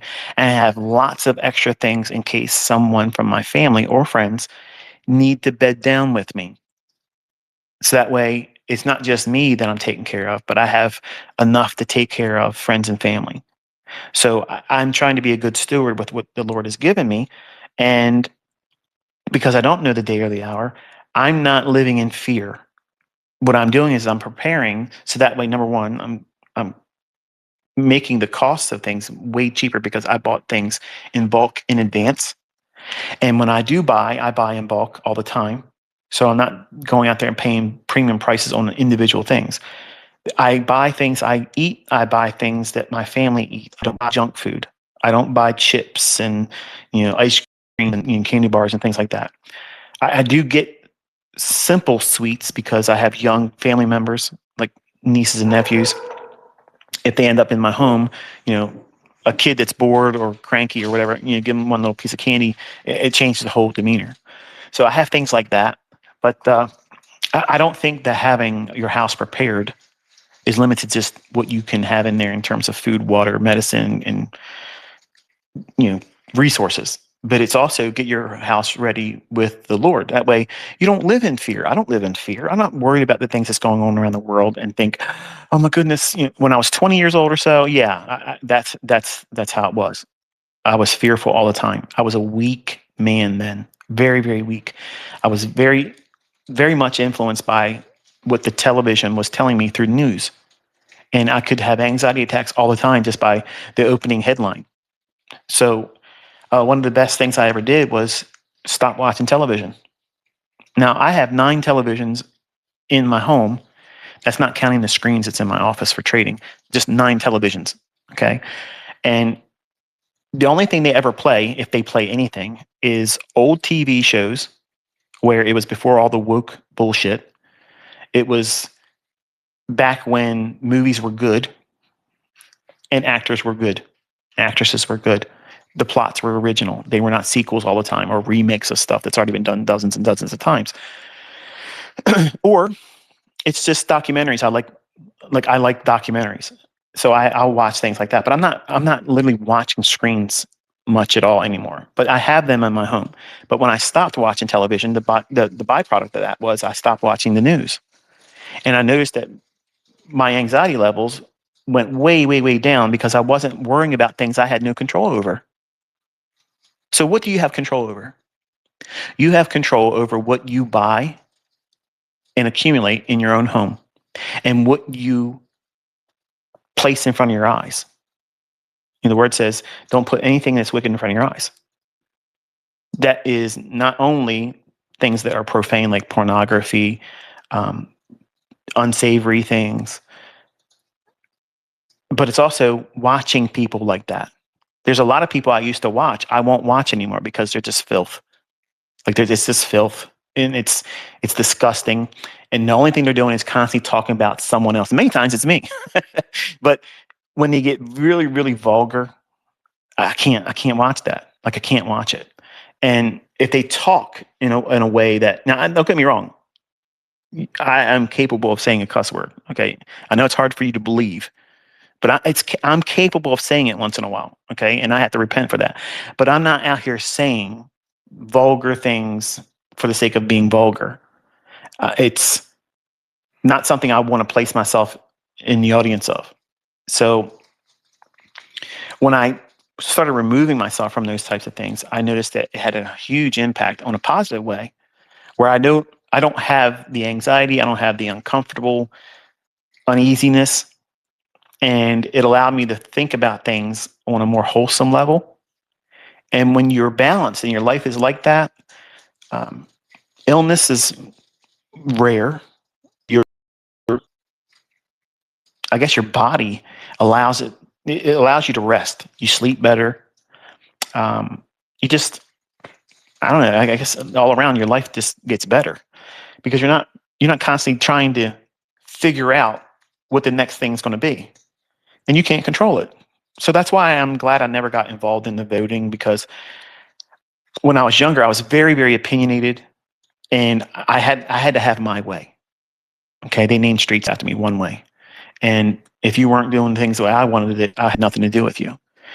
And if I were to vote, like let me put it this way: if I would have voted in 2020, say I was a Trump supporter and I was voting Republican and I participated in it, I would have been, as a younger 20-year-old, 30-year-old Michael, I would have been nuts, raging constantly online, raging about it. And I'm thankful. I'm thankful that God took that interest away from me early on when I had lots of people in my family trying to influence me into being a voter. My uncle Stan, who sowed the first seed in trading in my mind, 13, 14 years old, he was a Democrat, Democrat, Democrat, Democrat. And growing up, um, watching Michael J. Fox on a sitcom and thinking he was the coolest thing around. In that show, he was, I'm a Democrat, I'm a Democrat. Thinking to myself, well, when I get older, I'm going to be a Democrat. So what was I doing? I was falling in line with the computer programming that they do. And that's what movies are doing today. They're sowing this woke mentality, this victimhood mentality. And if you have an opposing view, somehow you're racist, somehow you're a bigot, somehow you're just, you need to be exterminated. And to me, they can kiss my ass. I don't care about your woke bullshit. I don't care about your opinion. There's two genders, and if you have a problem with that, that's your fucking problem. That's your problem. It has nothing to do with me. But no one's convincing me. When everything started, it wasn't Adam and Steve. Okay, it was Adam and Eve. Okay, I don't care how you slice it. Okay, your great great great great great great great great parents was a man and a woman, and you should be thankful that that's how it was, because that's the only way your relatives, no matter how far you want to go back, whether you're black, white, yellow, Asian, brown, whatever you are, okay, we're all coming from the same two people. Okay, that one man and that one woman. That's how it started. And there ain't nobody better than anybody else because of their race. That's the way it was. I don't care if Adam was black and Eve was bone white. I don't care. Or vice versa. I don't care what their colors were. That's where we all came from. That's where we came from. We all got a little bit of black in us. We all got a little bit of Asian in us. We all got a little bit of whatever it is. We're all mixed up. We're all mixed.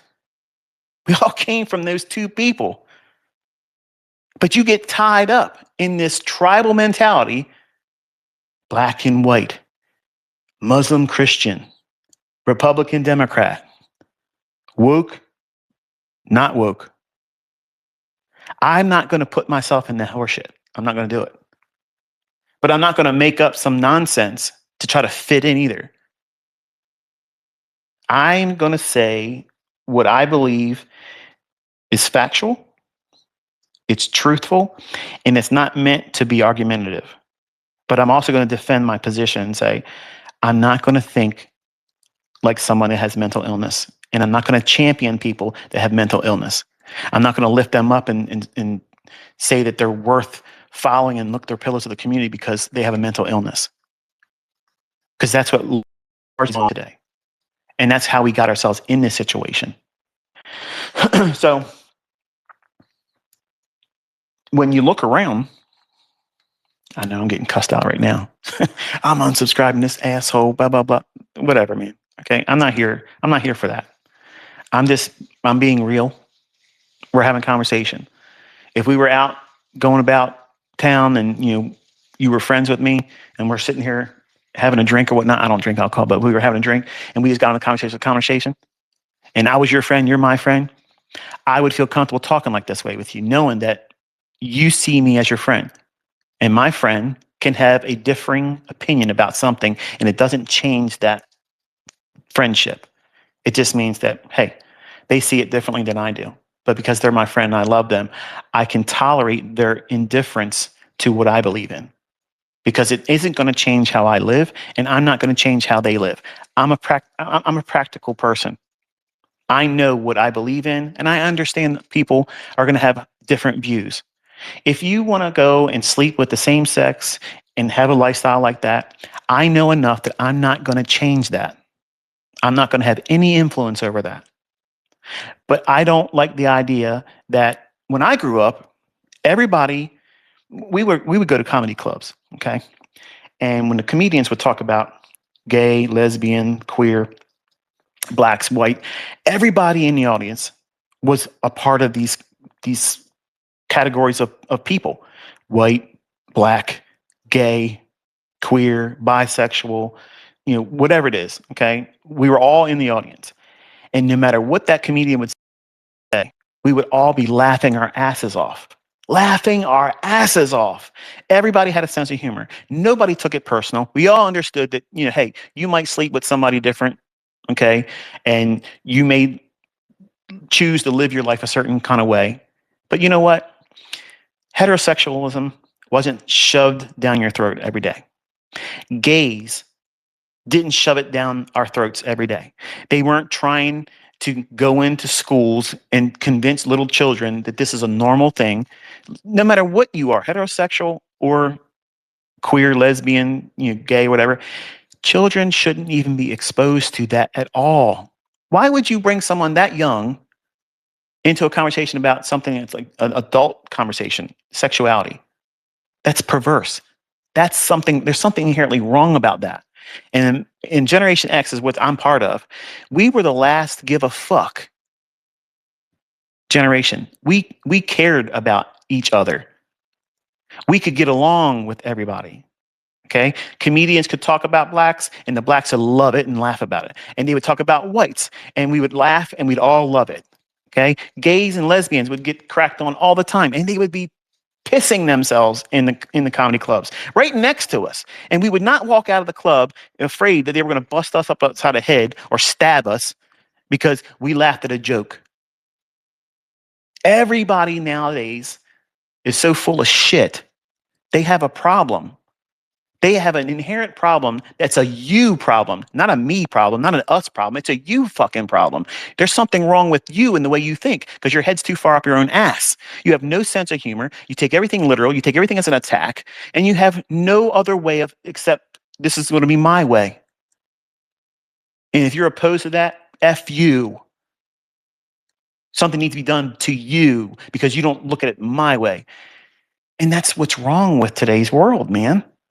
Like, the level of entitlement, like we didn't expect anything for free. We worked our asses off for everything we got.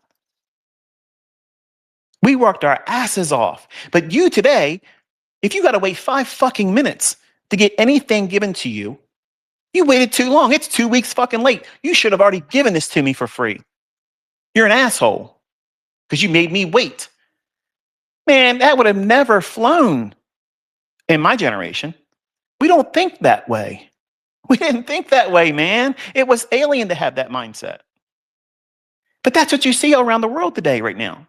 Everywhere. You owe it to me. The fuck I do. I don't owe you shit. Nobody owes you anything. Nobody owes you anything. But when you elevate these people that think this way, and then you tell them from a position of leadership that you're right to think this way, and get out there in the streets and protest and defend that position, what are you doing?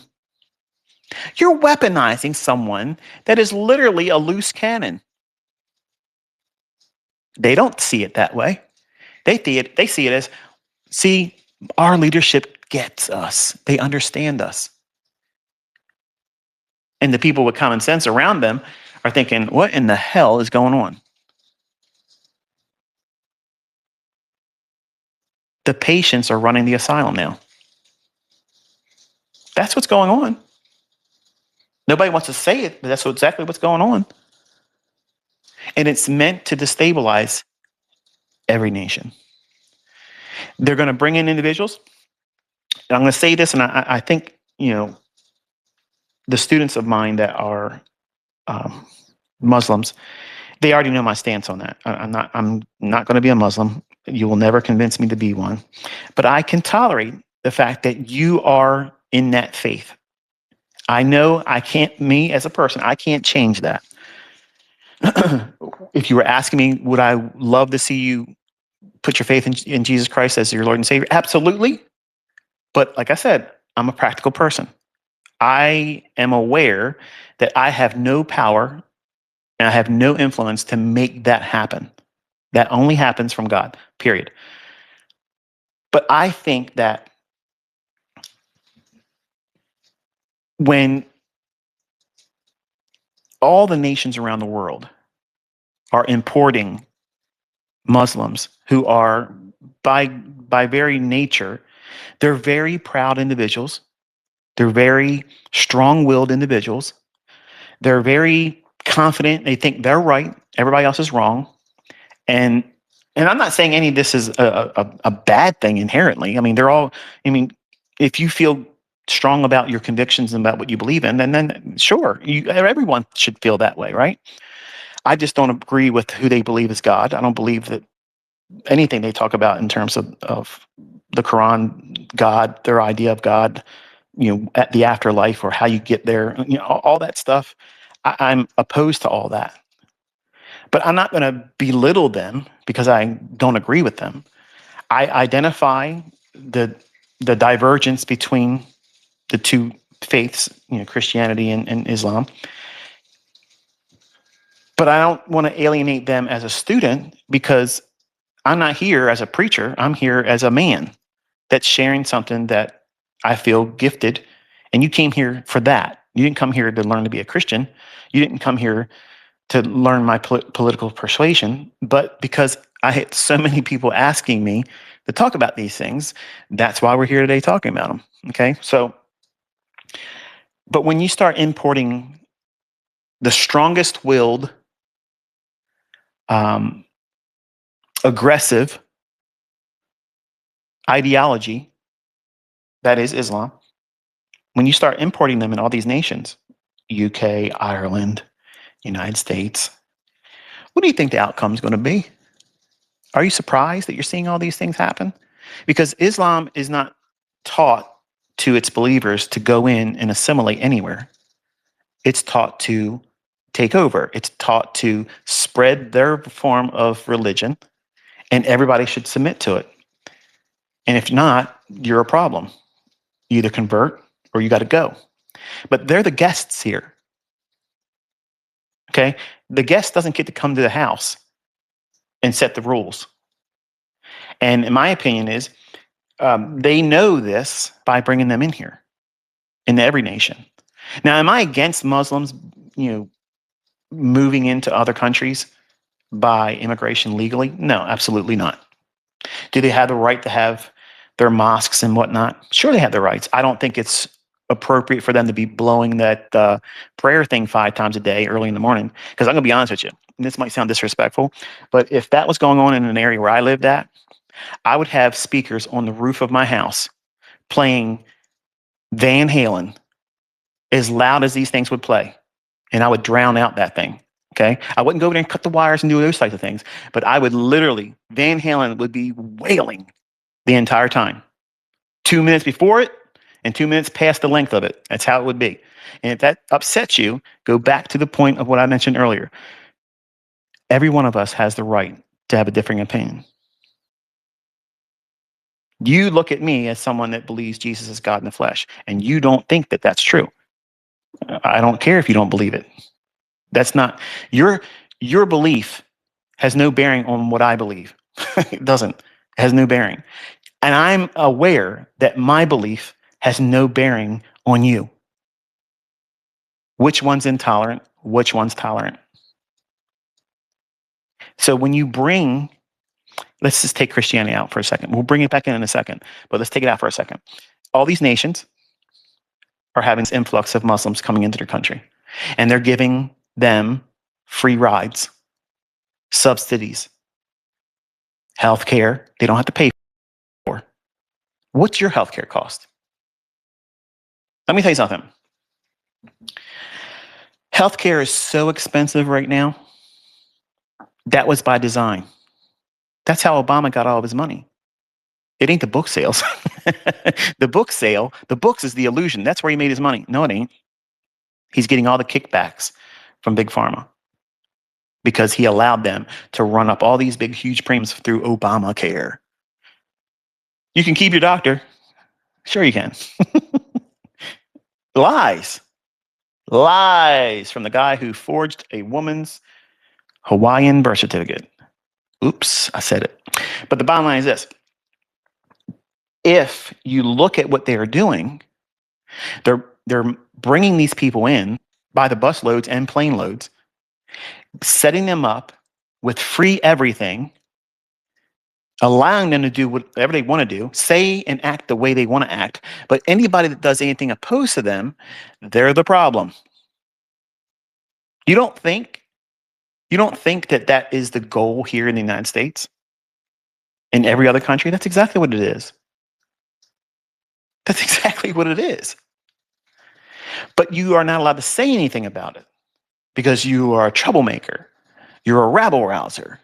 You are racist. You're this, that, and the other thing. And the only thing we're saying is who are you and why the fuck do you get to have everything for free? And why is it your way and nobody else gets any say in the matter? I got a problem with that. And it wouldn't matter if you were Muslim, Hindu, Christian, whatever. I'd have a problem with it. And it's not a problem for me to see everyone else's problem with it as well, because it's justified. Nobody should be getting a free ride. Nobody. I think welfare should last 1 year and then you get the fuck off of it by force. If you can't get a job, you can't get your shit together, and you get another kid, you're pregnant, knocked up by somebody else, you should have your shit cut off immediately and on a list that you never can get it again. What motivation is there for you to ever make strides to be independent and do gainful employment on your own? If you get your rent for free, you get your food for free, you get your cell phone for free, you get your health care for free, and you're rewarded by getting pregnant again by a man living in the house that you say left you. See, being in real estate all the time. All the time. Section 8 is abused like crazy. But when you allow and you import these types of individuals into our country and you set them up with that mindset, say, here's what you can do. And then we're expected to pay $3,000 a month for healthcare, for a good healthcare plan, covering all your family members. And then you still won't have that company pay out anything because you have to meet a deductible of $10,000 a year before they start paying anything. That's some bullshit. That's some bullshit. But they get a free ride, they get to have everything, and they have better coverage too. Come on, man. What is it meant to do? It's meant to have people pissed off. And what are they going to be pissed off about? The person receiving it. So what are they doing? They're engineering class warfare. I hate those Muslims because they get to get everything for free. They're only getting what they're given. They're not taking it by force. They're not taking it by force. It's given to them. Just like the people that abuse welfare here before they started doing that stuff. They're taking what they're given. And they're rewarded to live that way because that's the Democratic voters' base. There's got to be two sides, folks. If there isn't two sides, they can't keep us divided. And that's what it's all about. But I suggested people to read Albert Pike's Three Wars letter. Now, if you research it long enough and deep enough, you're going to see that people are going to kind of try to say it was forgery because it uses words like Zionism and fascism, which didn't exist then. That's some bullshit. That's some bullshit. Okay. That is for you to think, oh yeah, this is contrived. It's all made up, and it's a conspiracy theory. You know, they said that UFOs were real March 2020. They came out and the government said it's real. We don't know what it is. At the height of the scamdemic of COVID, they put that out there. Any other time, I'm convinced that the stock market would have crashed on that. But they just threw that out there. And now we have people coming out. They're doing congressional hearings and listening to people in our military with eyewitness accounts. They have video footage. They literally have a Hellfire missile hitting one of these things. It breaks a part of it off. It never misses a beat. It starts following the main piece in flight. Now, I'm not saying ET exists. I'm not saying that. I don't believe that exists. But I do believe it's angelic and demonic. So we're seeing things that we can't replicate that. We can't do these things. We can't move like that. But that used to be a conspiracy theory, like Bigfoot, the Loch Ness Monster, and ghosts and whatever, not, whatever it is that you want to call a conspiracy theory. We are in a time where most conspiracy theories have now been proven fact. So when you look at the information that's in Albert Pike's three letters, what he's outlining is the whole basis of the three world wars. And the third one, it pits Christians versus Muslims. I'm not supporting the idea that Christianity should war against Islam and Islam shouldn't war against Christianity. But by its nature, Christians cannot accept what Islam promotes. It can't happen because they say Jesus wasn't God. They say that he wasn't crucified. They're not saying anything that is the pillars of Christianity, his death, burial, and resurrection. I mean, that's it. Without it, there's no hope. And Islam stands up in opposition to that. And it came 500 plus years after the fact. So I'm not listening to some Johnny come lately gospel. I'm not going to hear that. It doesn't make any sense to me. It's too far late. And honestly, it's something that is 100% diametrically opposed to the message and gospel of Jesus Christ. So period. End of story. That's why, as a Christian, and every Christian that understands the whole pretense of Christianity, would never accept Islam, ever. If they really understood what the word says, they would never do that. They would never listen to any other false god. They would never listen to any other color religion. They wouldn't do it. And Islam is taught to them to say there is no other God but Allah, and there is no this, that, and other thing. Okay, great. But I'm just going to say this. Look at Isaiah 14, and you're going to see there's Allah. Look at the Hebrew, and it'll right there. I will be like the Most High. I will ascend like the Most High. Look at that in the Hebrew. That's Allah. Oops. So yeah, Lucifer has that book. That's it. And I can't subscribe to that. I can't do it. So I don't worship the created. I worship the creator. And when you have the last letter that Albert Pike wrote outlining what the third world war is going to be, the main players are Muslims versus Christians. Now watch this. When you study the book of Revelation and then you study the end times eschatology of Islam and Christianity, they dovetail perfectly. Not because Islam's correct. It's because it's juxtaposition and diametrically opposed. The roles of the players in the book of Revelation are the same perspective that Islam holds, but who they see as their Al-Mahdi is the Antichrist through the lens of Christianity. Now, it's too much to go on. There's too much to go on in terms of breaking that down. But I can do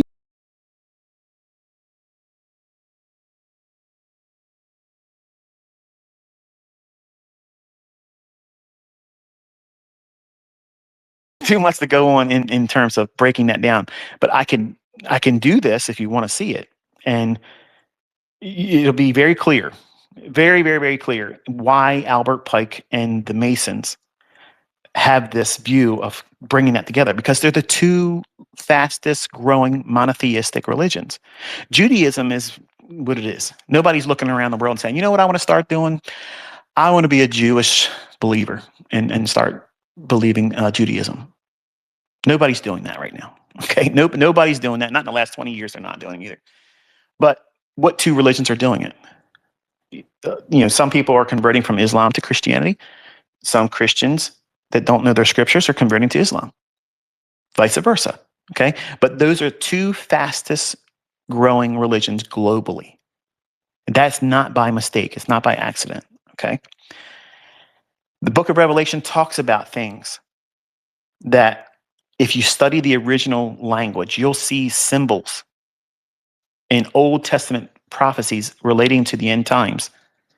And they are all pointing to anything apart from Islam. It doesn't fit. But it fits perfectly with Islam.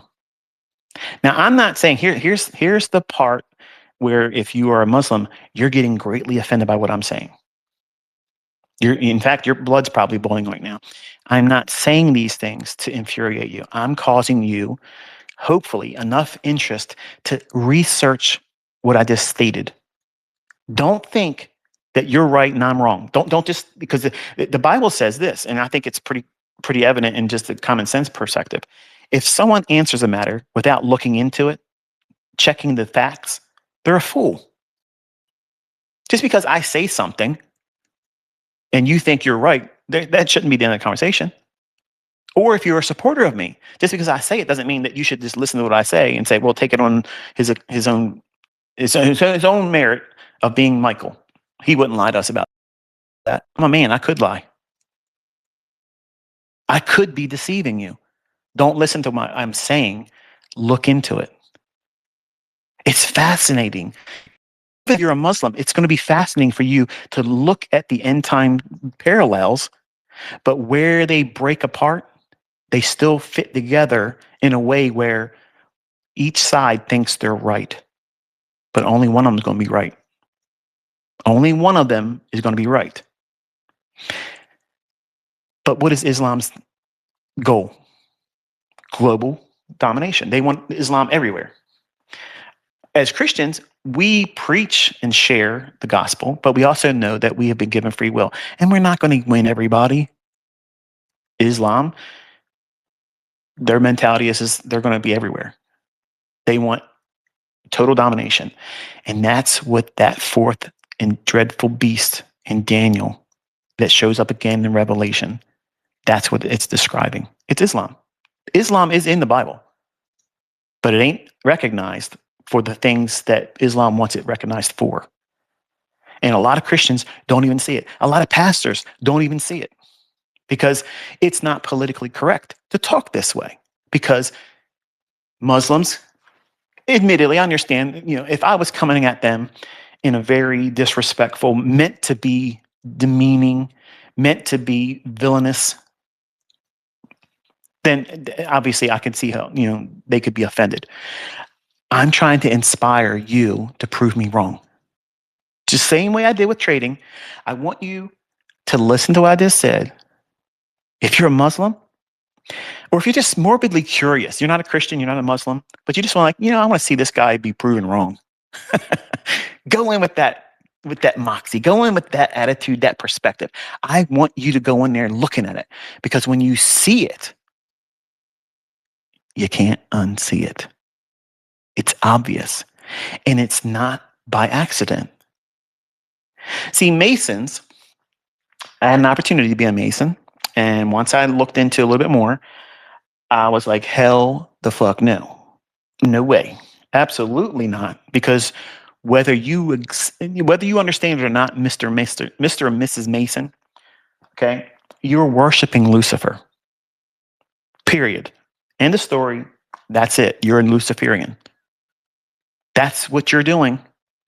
And you can't serve two masters. The Lord Jesus Christ is the only master. He's the only Lord. He's the only God-man. He's the only creator that was manifest in flesh. That means the angels finally saw him, and we beheld the face of God. You can't serve him and serve who he created, which is Lucifer. And that's what Masons do. That's what they do. Every president has to be a Mason. Did you know that? Why is that? Albert Pike was a 33-degree Mason. And that Third World War, you can see all the chess pieces come together. Where are they importing Muslims in every country? What's happening when they get there? They're trying to take over. They're causing a ruckus because they believe they're supposed to be doing it. That's what their religion tells them to do. So you can't really fault them because they're brainwashed at an early age. This is what they're supposed to believe. So I'm not trying to say, these are terrible people. I think they're just misguided. But they're being used as pawns, just like the Christians today are going to be used as the other side.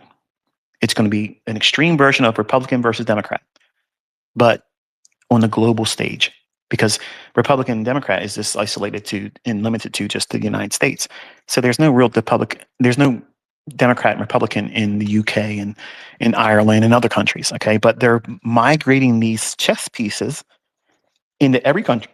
So that way, we as a citizenry, whether we're Christian or not, we start looking at them and we start building animosity. You're getting all this stuff for free. You're taking advantage of us. You're beating us down. Let me tell you something. Anybody that takes advantage of the taxpayer's dollar is a piece of shit to me. Okay. I said it. I don't give a fuck what you think about. I don't care what your feelings are about it either. Okay. You're a fucking thief. Okay. You're a thief. You need to go to jail. You need to pay for those crimes. But when there are individuals that are brought here and they are coddled, enabled, and protected, it's not just a crime that they did. It's the leadership. It's the law, the judges, the prosecutors. All of them have a stake in it. And my opinion is there's no fixing that. So where are we at? We're teetering. We're teetering on that precipice of once we fall over, it's going to set things into motion where it's going to be violent. Like it's going to be violent.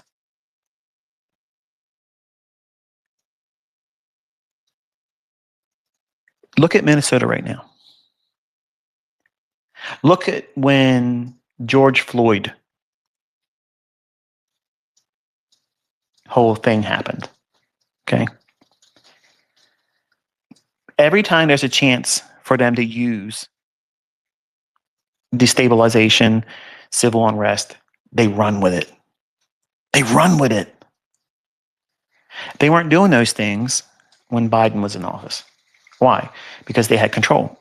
They were in a seat causing the things in motion, putting in things in motion like that, so that way the conservative side would hate them, build up more animosity. And then when their side was feeling strong and making fun of the MAGA group, they lose. So now they're going to go crazy and piss and moan and go out in the street because the left will do that. They'll go to work for that, but they're not going to do anything that makes the country better. But their myopic view of reality keeps them from being, in my opinion, upstanding citizens because they expect everything for nothing. Everybody should be equal. When we're not equal, there was not one person on this fucking planet that would have been able to say they worked harder than I did trying to figure out what these markets do. I gave my everything. Everything. So no, there's nobody else out there that did more work than me. And anybody else that comes along and says, yeah, well, I'm going to teach SMC concepts and blah, blah. You don't have the authority, bitch. You didn't earn it. You don't know them. You don't know it. And that's why I talk the way I talk. It sounds narcissistic because you're an entitled little bitch that you think is owed to you. And you can just move on in and set up shop. No, you don't get to do that. No, I'm not going to let you do that. No, I'm not going to stay silent and let you bitch over people and screw them over and talk to them in Telegram and pretend to be me and ask for money. That's why I come here all the time. And I sound like a broken record. I don't need your fucking money. Okay? That's what separates me from all of you other motherfuckers. You are all panhandling because you need the money. I don't need any fucking thing. And when I see people come into our country in other countries and they get a blank check to fuck everybody else over and they're rewarded for doing it, I'll speak up and say that's fucking wrong. And I don't care if you like me or don't like me because of that. I don't give a fuck. Because I'm from Generation X and that's how we roll. We don't give a fuck about your feelings. Facts over feelings is what it is. And that's where we departed. The generation after mine came in, coddled, tickled with a feather on its ass, promised things that they didn't deserve, didn't earn, didn't work for, built this level of entitlement. And they created this perfect storm where my generation, who's still here, we're watching all this stuff. We don't go out there in the fucking street and act like a fool. We don't do that shit because we have common sense to know that that doesn't do anything. We don't burn our own fucking neighborhoods down. We don't burn our own fucking businesses down. We don't victimize our neighbors. We don't do that shit. Retarded fucking ass clowns do those types of things. People that are uncivilized with no fucking common sense or IQ do those types of things. Or they're paid to do those things. Either way, that same coin is the same coin. One side or the other, it's still the same coin. It's ass backwards mentality. It's not positive. It doesn't build anything up. Its only purpose is to destabilize and play the counterparty of heel. Just like in wrestling, there's the bad guy, the heel, and there's the face, the good guy. That's the plot. That's the meta narrative between the opposition, the plot, the war narrative. And if that narrative is always implemented, you never see the story writer, because that's who's pulling all the strings behind the scenes. And that's who's profiting. That's who's hurting us. That's who's hurting us. When we're constantly bickering and fighting with this one and that one, you're wrong. No, you're wrong. I'm going to kill you for it. What? What? How did we jump from, I don't agree with you, you don't agree with me, you don't exist because you don't deserve to breathe anymore? And you don't think that's mental fucking illness? Like, that's lunacy. I don't agree with Muslim doctrine. I don't agree with Hindus. I don't agree with atheistic views, okay? I don't agree with Judaism. There's a lot of things about it that's wrong. But I don't look at them and say, you don't exist. You don't get to exist. You don't deserve to live because you don't believe that what I believe. That's monstrous to think that way. I can accept the fact that God in his infinite wisdom gave all of us free will. You don't have to believe in him. You don't have to. You don't have to keep his commandments. You don't have to believe what he said. This is the only way we get. You don't have to believe any of that stuff. You don't have to. You don't have to. But when you stand in front of him, you have to accept the punishment for not having done so. That's the only have to that's in there. I'm not the judge, jury, and execution of people that want to disobey it. I'm just obligated to share it. Once I share it, it's on you. If God chooses to, not draw you any closer to him and give you any more faith because he's the author and finisher of your faith, that's his decision. It's not mine. Islam doesn't have the right to force itself on me and you. I don't have the right to force Christianity on any of you. Hindus don't have the right to force it on us or anyone else. Atheists have no right to be able to say there's no God and government when our government was founded on the principles of the Bible. So no, you don't have a say so in that matter. But it's funny how these Luciferians that are running every country right now, they want to remove all semblance of our founding fathers and how we formed this nation, which is on biblical principles. They don't let the Ten Commandments be posted in their government buildings. Up in Minnesota, you can walk in there and see that the Satanists have a plaque up there basically saying, thank you, Tim Walz, for allowing Satanism to be promoted in there, blah, blah, blah. And that's allowed there. You don't think there's a problem with that? Say you're a Muslim. Do you have a problem with that? You should. You should. But how about the atheists? You have a problem with that? Because that's who they believe is God. They believe that Satan is the God.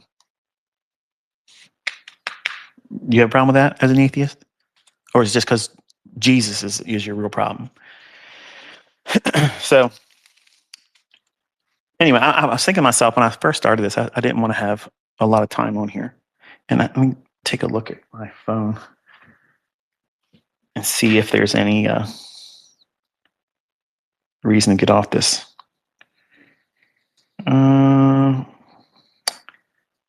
2 hours and a half we've been talking almost. Let's go till noon, and then we'll kill it. I'm surprised my wife hasn't come in here and given me the evil eye. I'm not sure where I was going with today. Like I just wanted to hang out and talk with you, like we're friends, like we're family. Um, I'm sure I said some things today that probably offended some of you. And I'm not going to apologize for that, because I think that close friends should have very polarizing conversations every now and then. And let that friendship be tested. Let it be tested. Do you have a friendship? Do you have a relationship with me as your mentor where you can listen to me, share my views and my opinions? I'm not forcing them on you. Nothing I'm saying here is forcing it on you. But I'm also saying in the same vein that none of you have any influence over me. And that's okay. I still accept you as my student, and you should accept me as someone that gives their time to you. Whether you choose to accept the gift of the insights I share or see any value in it, it's up to you to decide that.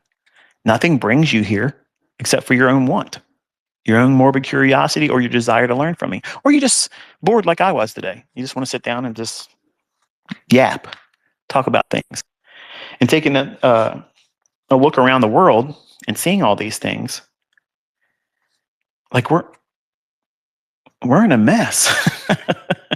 Like, it's a mess everywhere. How about the folks in Ireland? Are you listening to me? I got students from Ireland. What's your view? And tell me what you see. And I'm not asking you to go in there and start berating Muslims and Islam's supporters and calling them out of their name or anything like that. But what do you feel about that? Do you see how this is being implemented? And they're being used as weapons. They don't even see it as such. They're just thankful that they can be accommodated the way they are. But they don't even realize they're being used as pawns. And Christian churches are being used as pawns too. They're setting this whole thing up for that third war that's going to be the two players. And the intent, if you read it, Albert Pike's outline was so that way both all Christians and all Islam supporters and Muslims are going to be killed because of this tension between the two. That's the goal. And then because they're the two largest, fastest growing monotheistic religions, then after that, once that's done away with, and every other form of religion, meaning all the lesser, Judaism, all the Hindus, everything will be attacked too. But they're going to war the two largest monotheistic religions. They're going to place them at odds with one another. But it's odd that that's what the Bible teaches how the end times are going to be. Look at Abraham's first son. I'm not talking about Isaac. God said that's his first and only son. But he had another son.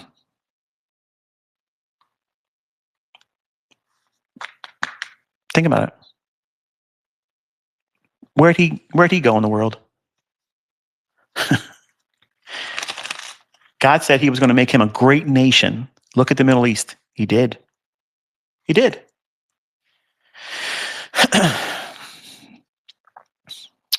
So that's the meta narrative from the beginning.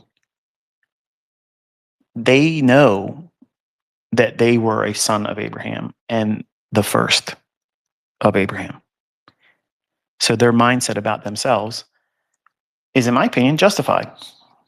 But God is God, and he said, Isaac is your son, your only son, meaning it was through the wedlock of Sarah and Abraham. And it was a promised son that God said he was going to give.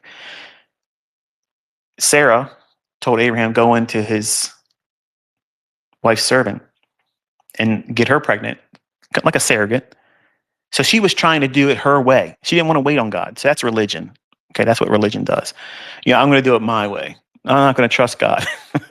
God said he's going to do it, but I ain't got time to wait for God. I'm going to do it on my timing. Abraham, go do what you got to do. Give me a son. And then when God did what he said he was going to do, told Abraham, send Hagar and Ishmael away. Send them away. I don't want nothing to do with them. What did they do wrong? Nothing. They didn't do anything wrong. And that's why God blessed Ishmael. He made him a great nation. And that's all of the Arab nations in the Middle East. And you had this contention. That's why they have a problem with Isaac and Jacob. That's the original story. That's the beginning. That's the enmity between the seed. And that's how it ends. Because God said, I'm going to call the end from the beginning. As it was in the beginning, so shall it be in the end. There was contention. Jacob and Esau. Two brothers. Two different ways of doing things. See how the meta narrative keep repeating over and over and over again? Think about it. It's there. But the Muslim won't see it, and the Jew won't see it. Why? It's hidden from them. But they're going to be put at odds in the last days. The Jews are going to be crushed in the winepress of God in the last 3.5 years. And 2/3 of the Jews that's going to be on the earth then are going to die because of what God's going to do. And I'm sure a lot of Arabs and Muslims are thinking, yeah, can't wait to see it. But God said he's going to come to your nations first. And he's going to bathe his robe in blood. So I wouldn't be so quick with all that rah, rah, rah. But that's what Revelation says. And when you understand the players and the people and the countries that are involved, and you rightly divide it, that's what's coming. And everything is moving around on this world global chessboard. And it's right there for everybody to recognize and see if you know what you're looking for. And most people in churches and most pastors today, they don't know. They don't touch that book of Revelation because it's too subjective. And they don't want to be held to the accountability of knowing the entirety of the Bible, because to know Revelation, that means you have to know all of the Old Testament. And most pastors today, they only go into it for business. Hi, Miss Piper. You're here to let everybody know you're happy to see me. Most churches today are ran by people that did the very least. This is to call themselves a pastor, so that way they can sell church memberships and 10% income from everybody, fleecing people that are unbiblical. Paying a pastor, not biblical. Come at me, bro, in the comments. I will whoop your rear end over that. Okay? It's not biblical. Just like tithing is not biblical anymore. It's not. I have people that go to churches. I have friendships with pastors. They will take odds at that, but they won't have adequate responses to the scriptures. They make it very plain. It's not subjective. It's not ambiguous. It's very, very plain. There is no tithing for the New Testament Christian. There is none. There is giving. There is absolutely giving, and it can be more than 10%. Oops. But as far as taking 10% of your gross income and giving it to a man that calls himself a pastor and lives his life like a celebrity, that's not biblical. He's supposed to be the lowliest of all of the people, the most largest servant of the congregation. You don't see that today. They got to be up there with security around them, driving in Bentleys, $1,000 ties, $5,000 suits or more, bragging about what God gave them from a materialistic perspective. That is absolutely alien to the Bible. That's a proud and haughty spirit. And they tell you you're going to go to hell unless you do it. They're going to hell. They're going to hell. They're heaping on things to the believers that they themselves wouldn't do. Where's their 10% of they're earning their income? Where is that being paid to? Ask them that and listen to the crickets roar. So don't think I'm over here just whipping up on one side of the coin here. Christianity today ain't biblical. Most of these churches, if Jesus walked in them, they wouldn't even recognize him. But he'd be in there flipping tables over, whipping all of them. All of them. Because they've turned his house of prayer into a den of thieves. What does that mean? What were they doing in there? They were buying and selling. That's not supposed to happen in the house of God. Outside, sure. But why was he calling them thieves? Because when people came there and they were buying their lamb, their turtle dove, their offering, their animal to shed blood for their sins to be pushed back for one more year, the people that were operating the scales, they had rigged it in such a way where the coinage, the money that was being used, they were cheating the people when they would be paying. So they had a lying scale. So not only were they buying and selling and merchandising in God's temple, they were doing it in a way they were cheating them. And that's why they're thieves.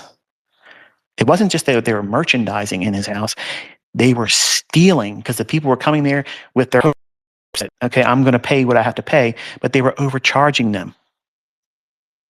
They were profiting off of the faith of the people that came there to have an experience with God. The same thing that goes on today in churches. And you wonder why I don't go to them. Because 90% of churches today, at least all around where I'm at, that's how they roll. That's how they roll. If I found a church that preached and taught the gospel as I've shared it, and I've only shared what the scriptures say, I'm not a pastor. I would never be a pastor. I'm not a prophet. I'm not anything. I'm not an evangelist.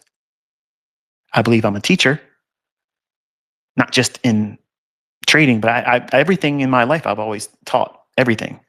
I like teaching. I love seeing the faces of people that I can touch, illuminate because they've learned something. And they're like, I can't wait to do this in my own hands. And they show later on, this is what I'm able to do since you taught me. Look what I can do now. What did I do? I inspired them to be a creator, something that is not just consuming somebody else's stuff. Now they have the power to create in their own hands, and they can inspire other people. That's a gift that keeps on giving and over and over again. If I could find a church that a pastor did not live off the laity, that means live off the money that they bilk off of the people that go to church, had a job, had a career. Oh, but you don't understand, because I know some of you are Christian pastors listening to me. You don't understand. Don't talk about things you don't understand. I'm a pastor. I got to have my time free and available because somebody gets sick. I got to go to the hospital and I got to do this and I got to do that. Yep. I understand that. Bible says, let every man bear his own ministry by his own hands. Paul was the apostle to the Gentiles, and he preached the gospel of Jesus Christ, just like every other apostle did. And he made his money by making tents. He was a tent maker. He told them plain and simple, thank you for getting the money together when I come and visit, but it's not out of necessity. You don't need to. I appreciate what you're doing, but it's not out of necessity. Find that being taught in the church today. You won't see a pastor touch that, man. Because that unravels. Because they know the common folk don't read and study the Bible. They don't do that. And the emails I'm getting from people that have gone to churches and been Christians for a long time, they're saying, I have never seen the Bible taught this way. And I've been a Christian for X amount of years, blah, blah, blah, blah. I know. But I don't want to spend my time beating up on everybody because it's not edifying. But when you see it and you recognize it for what it is, It's refreshing, isn't it? It's like a breath of fresh air. It's like, wow, I really want to be in the Word now. Contrast that with you showed up on Sunday, or maybe you're Christian and Easter Christians, 2 times a year Christians. You show up in your best duds. You dress up in all your good clothes, your church clothes. Make you feel like you're rich. You don't want to be embarrassed by going in there in church and not looking like you can afford the finer things in the world. You show up and you hear the message. All right, sing a couple songs, stand up. All right, it's that time now. We got to give unto the Lord. Give cheerfully and generously. 10% and 5% minimum offering. Shall a man rob God? You don't want to rob God, do you? Well, how are we robbing God? Well, Malachi says, God said, you rob me in tithes and offerings. Well, what does that mean? Well, that means give 10% of your gross income. That means before taxes, because it ain't right that the government gets their cut first and then God gets the leftover. So you got to give it off the gross, because then they tax you. It's taxing on the gross. So what are you going to do? You're going to give me 10% of your gross income, and you're going to give me 5% of a love offering, because that means you really cheerfully giving, because God loves a cheerful giver. And if you don't, you're robbing God. So what's that make you? It makes you a thief. And where's a thief go when he dies? He goes to hell. And that is twisting scripture, because Malachi is talking about how the priests were not allowing the food welfare system, which is what tithing was. It was not money. There was no food for the widower, the widow, the vagabond, the destitute, those in need. If they came to the priest and said, we're hungry, we need something, they wouldn't have it to give to them. So how are they robbing God? By not having instituted what he ordained as a welfare system for those people that were in lack. And it was always food. He did not say, go to the priest and get some money. Go there if you're hungry. Put it in my storehouse. So that way there's meat in my storehouse. So that way when they come and they ask for it, you have it in abundance to give to them, and I get the glory because I told you to do it and you were obedient. You're obedient. That's not money. That's not money. You can't eat money. Study it some further, and you'll see that when the tithe that you were going to give, if it's too much to carry and you have a long journey before you can get there to leave it there, God said, sell it for money. And then when you arrive to where you're getting, go and buy everything that your heart desires, and you and your whole household eat it and be joyful before the Lord. Find a pastor teaching that. It ain't going to happen. They can't get their Benz. They can't get their Rolls Royce. They can't live lavish on that. They got to twist you into hellfire fear, or they can't extort that money from you. That's biblical, folks. That's biblical. And I found that out the hard way, because I used to tithe and I used to pay offerings and I supported overseas ministries and all these other people. And I did it gladly. And then when I went in to defend a friend, to give him encouragement that, listen, just do the best you can. And then I discovered it isn't biblical. Imagine that bitter pill. Yeah. And I went and sat with the pastor and the associate pastor. And I said, I got something I got to talk to you. This is pretty worrisome for me. I'm not stupid. And I'm looking at this, not just on the superficial text, but I went to the original language, and what you're talking about, it don't hold water here. That dog don't hunt. So you're running this like a business. Well, it is a business. Well, I understand it's a business, but it ain't supposed to be ran like a business. It's supposed to be a welfare program that you're not supposed to profit off of. Hello. God is robbed of the glory of meeting the needs of people when they have a genuine need. Ask these pastors to help you feed your house when you're short on money and you can't make your bills. Look at their face when you ask them.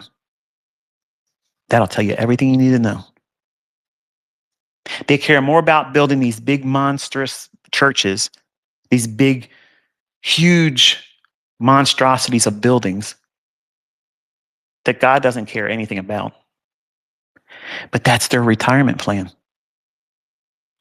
You pay that off for them. And when they want to retire, they sell the church building and they have all the proceeds to live off of. And the whole time, they didn't have to pay taxes. I believe that every church should be taxed. It's a business.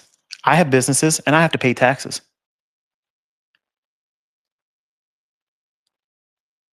Hello. Oh, I don't like what you just said. I'm a pastor. I don't care. I don't like what you do. It ain't biblical. You better get right because you're the one robbing God. That's what Malachi's talking about. You're robbing God because people are coming to you and you're lying and telling them, unless you give 10% of your gross income to me, what are you doing with that money? Well, you don't understand. I pay for this and I pay for that. No, no, no, no, no, no, no, no. What are you doing with that money? You're buying stuff.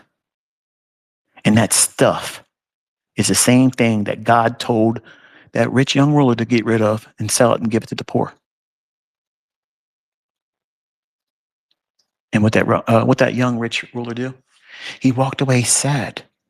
And Jesus said to everybody else watching, see that? It's real, real hard for a rich person to get into heaven because of that mindset right there. Because they care about theirs, and theirs is yours in their eyes. Now, I'm not saying, I know some of you are like, well, Michael's telling me I should stop going to church. I didn't say that. I did not say that. I'm just saying, consider who you're giving to and under what pretense are you giving it? When I gave it cheerfully. But I can't give cheerfully when I realize it's not biblical. Did I stop giving? No. I just changed where I was giving. I find people that I can see in front of me, there's lack. They're not asking me because they don't look at me and see, oh, wow, he's got millions of dollars. Let me go take advantage of him and ask him. Let me trick him. Let me put a homeless sign in front of me and he'll give me all the money. No.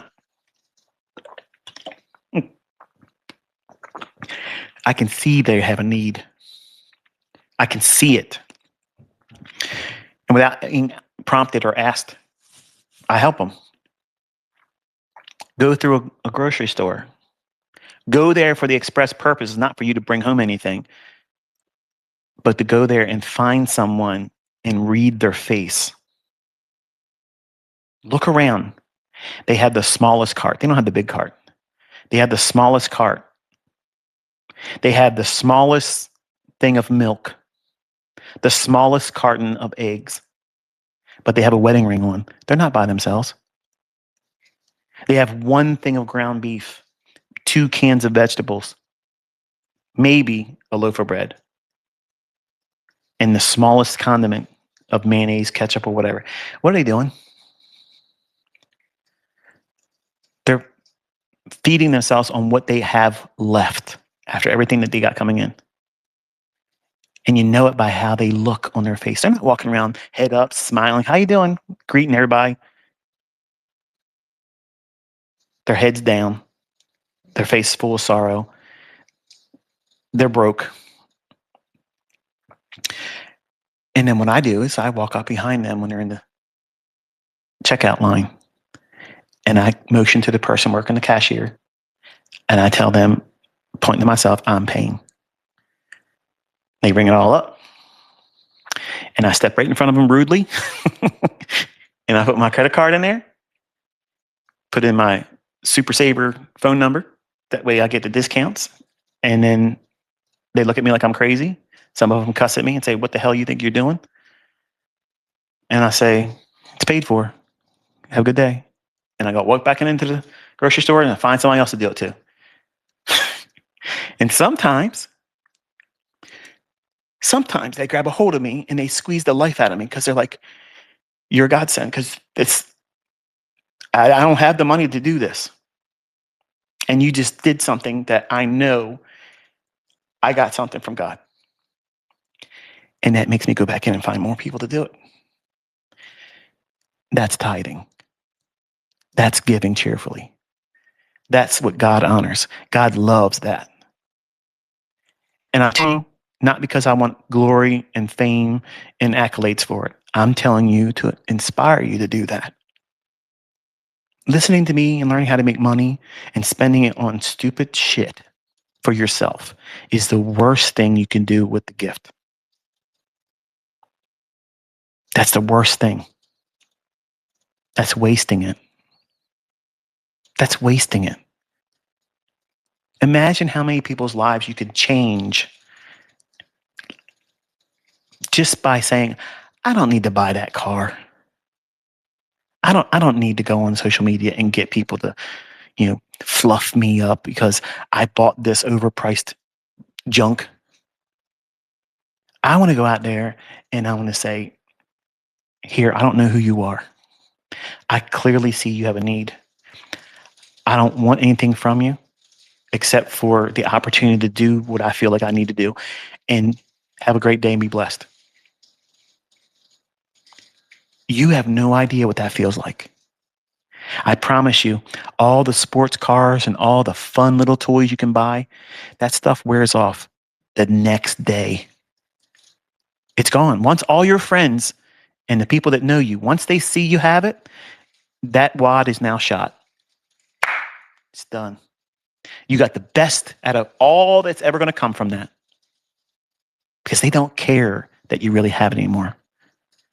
In fact, they're looking at you thinking, what a jerk.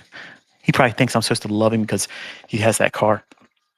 You're stupid. You spent all that money. I would have done this, that, and the other thing. So they're not looking at you like you want them to look at you. But meet somebody's needs and let it be a stranger that didn't even have to ask you for it. And look at their face and listen to their voice shake when they tell you, thank you so much. That's stuff you carry for your whole life. You're going to forget all the, ooh, wow, what a nice car. I wish I could have that. I want to be like you. Look at what you're wearing. That shit is fleeting. I remember every one of these individuals' faces because I know at that moment I was being used. I was implementing a principle that God has laid in the hearts of believers, but many of them don't act on it. And I promise you, if you live your life like that and you do things like that, God will never allow you to run short on the supply because he's getting the glory for it.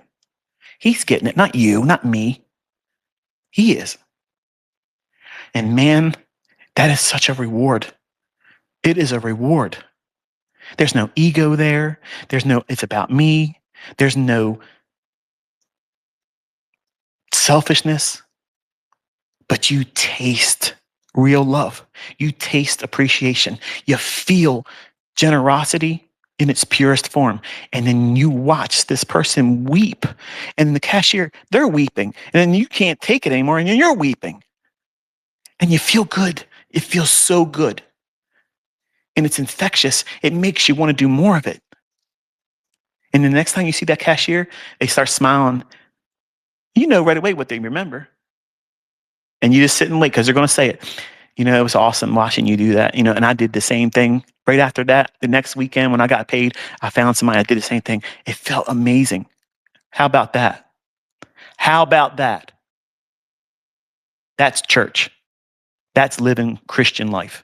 That's giving. That's the real tithe. But you'll never see that taught because it doesn't allow them to live a lifestyle that was never promised them as a pastor.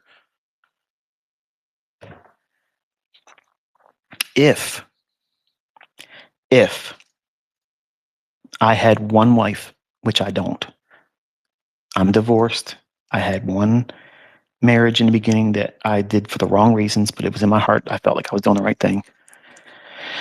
But because of infidelity, which the Bible says I can divorce for, but I don't believe we're allowed to remarry and not be in sin. So while I am remarried and I was born again after being married, I don't believe I meet the criteria to be a pastor. When I was younger, I had every aspirations until I read in the Bible that I don't have that right. So it kind of like knocked me down a little bit. Didn't take away the steam and the inspiration to want to share God's word, but it took away the reality that I can't be one. So at the time, I wanted to be a pastor like this, where I didn't live off of the laity. I didn't ask for their money. I was going to pay for the lighting. I was going to pay for all of the costs. So that way, when people came, they heard the word of God and they felt no burden. They had no expectation except for come there and worship the Lord. Hear the word, make a joyful sound, lift up your hands, praise and worship, pray, lay hands on other people, and let the gifts of the Spirit run. Leave changed. Leave prepared for the new week. Feel edified, filled up, inspired, taught what the Word of God says. That's what I'm looking for in a church, and I can't find that. I can't find that. And the Word says in the last days there's going to be a famine in the land, and it meant the whole world. And it's not because it's a famine for food, but it's going to be the Word of God. There's a lot of places out there call themselves churches, but they are not teaching the Word. They're teaching prosperity. And who's prosperity? Who's prosperity? It's the pastors. He's the one living high on the hog. His wife is living high on the hog. But the lady's coming in there, paying out, expecting God to do some kind of miracle because he's promised, oh, you're going to do this? Sow a seed. Sow a seed, and the Lord's going to give you that house. Blab it and grab it. No, that's not biblical. And you wonder why so many people try Christianity that way and they don't stick with it. Because it's a false gospel. It's a false teaching. It isn't going to stand the test of time. And God's not in that. God's not in that. He never promised those things.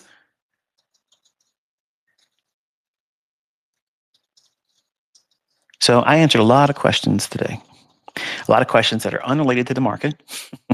So it wasn't all false advertising. I did talk a little bit about the markets in the beginning just to hook you. But I led you to church one more time, kicking and screaming. But I'll say this and I'm going to get off here because I actually kind of am hungry. The study I'm working on now is on the tabernacle of Moses. And it's, to me, it's a very fascinating study. I don't want to steal the thunder of what it is that I'm going to show in it, but I'm trying to come up with a way where I can go over the extreme details because you know how I am, right? I'm very detail oriented, and there's a lot of specifics around that specific structure. And if you want, you might want to look at those chapters in Exodus that deal with the tabernacle, okay? And then when I get done with it, it'll probably take me about 2 hours to get through it, and it'll be kind of exhaustive. But I won't try to strip you of everything you can mine by studying on your own. But I promise you, it'll be so cool when you look at it, because I love finding Old Testament things and bringing light to it where it's like, that is awesome. Like, that's neat. That's like, I wouldn't have saw that if I hadn't looked at it from that perspective. And when you see it like this, as I'm going to teach, it's just one of those things that makes you think, wow, I want to study more. And that's what's the inspiration for me doing that channel. Not only is it teaching people how to come to God in the right way biblically, but also how to revere and adore him in the study of his word because it's fascinating. It's so fun. It's like a treasure hunt. And when you get in, you turn over all these rocks and you start thinking, wow, that's there? It's always been there like that? Yeah, it's always been there like that. And it's fun and it's easy to be delighted by his word. It's just so fascinating. It's a rabbit hole that just keeps going deeper and deeper and deeper. And as you would expect as the author, he can do those types of things. In a stale old book that people say this doesn't make any sense, it was written by a man, it keeps delivering deeper and deeper, layer upon layer. You can look at the same passages and go into them and see new depth, more insight, more manna, bread from heaven. So hopefully I've been, in a certain kind of way, entertained you, got you invested emotionally and psychologically to prove me wrong, inspire you to have a little bit of faith in humanity and not fall into the victim and trap that they're trying to have us fall into. You know, love your neighbor. It's everyone that's not you. They're going to do things backwards sometimes. They're going to look at things differently. But that doesn't mean war against them. It doesn't mean harm them. It doesn't mean threaten them. It doesn't mean go out in the street and break up their stuff or harm them. That's uncivilized. And I think that, unfortunately, we're going to see a whole lot more of that intensify. And when we get into spring and summer months, it's probably going to be off the charts. So I had some trips that may end up getting canceled if things start getting stupid. But I had time to talk with you today. I got to overstep my welcome because my wife is giving me that sign. I'm getting off now, hon. Okay, just give me a chance. I can't say goodbye. That's what I'm saying to him right now.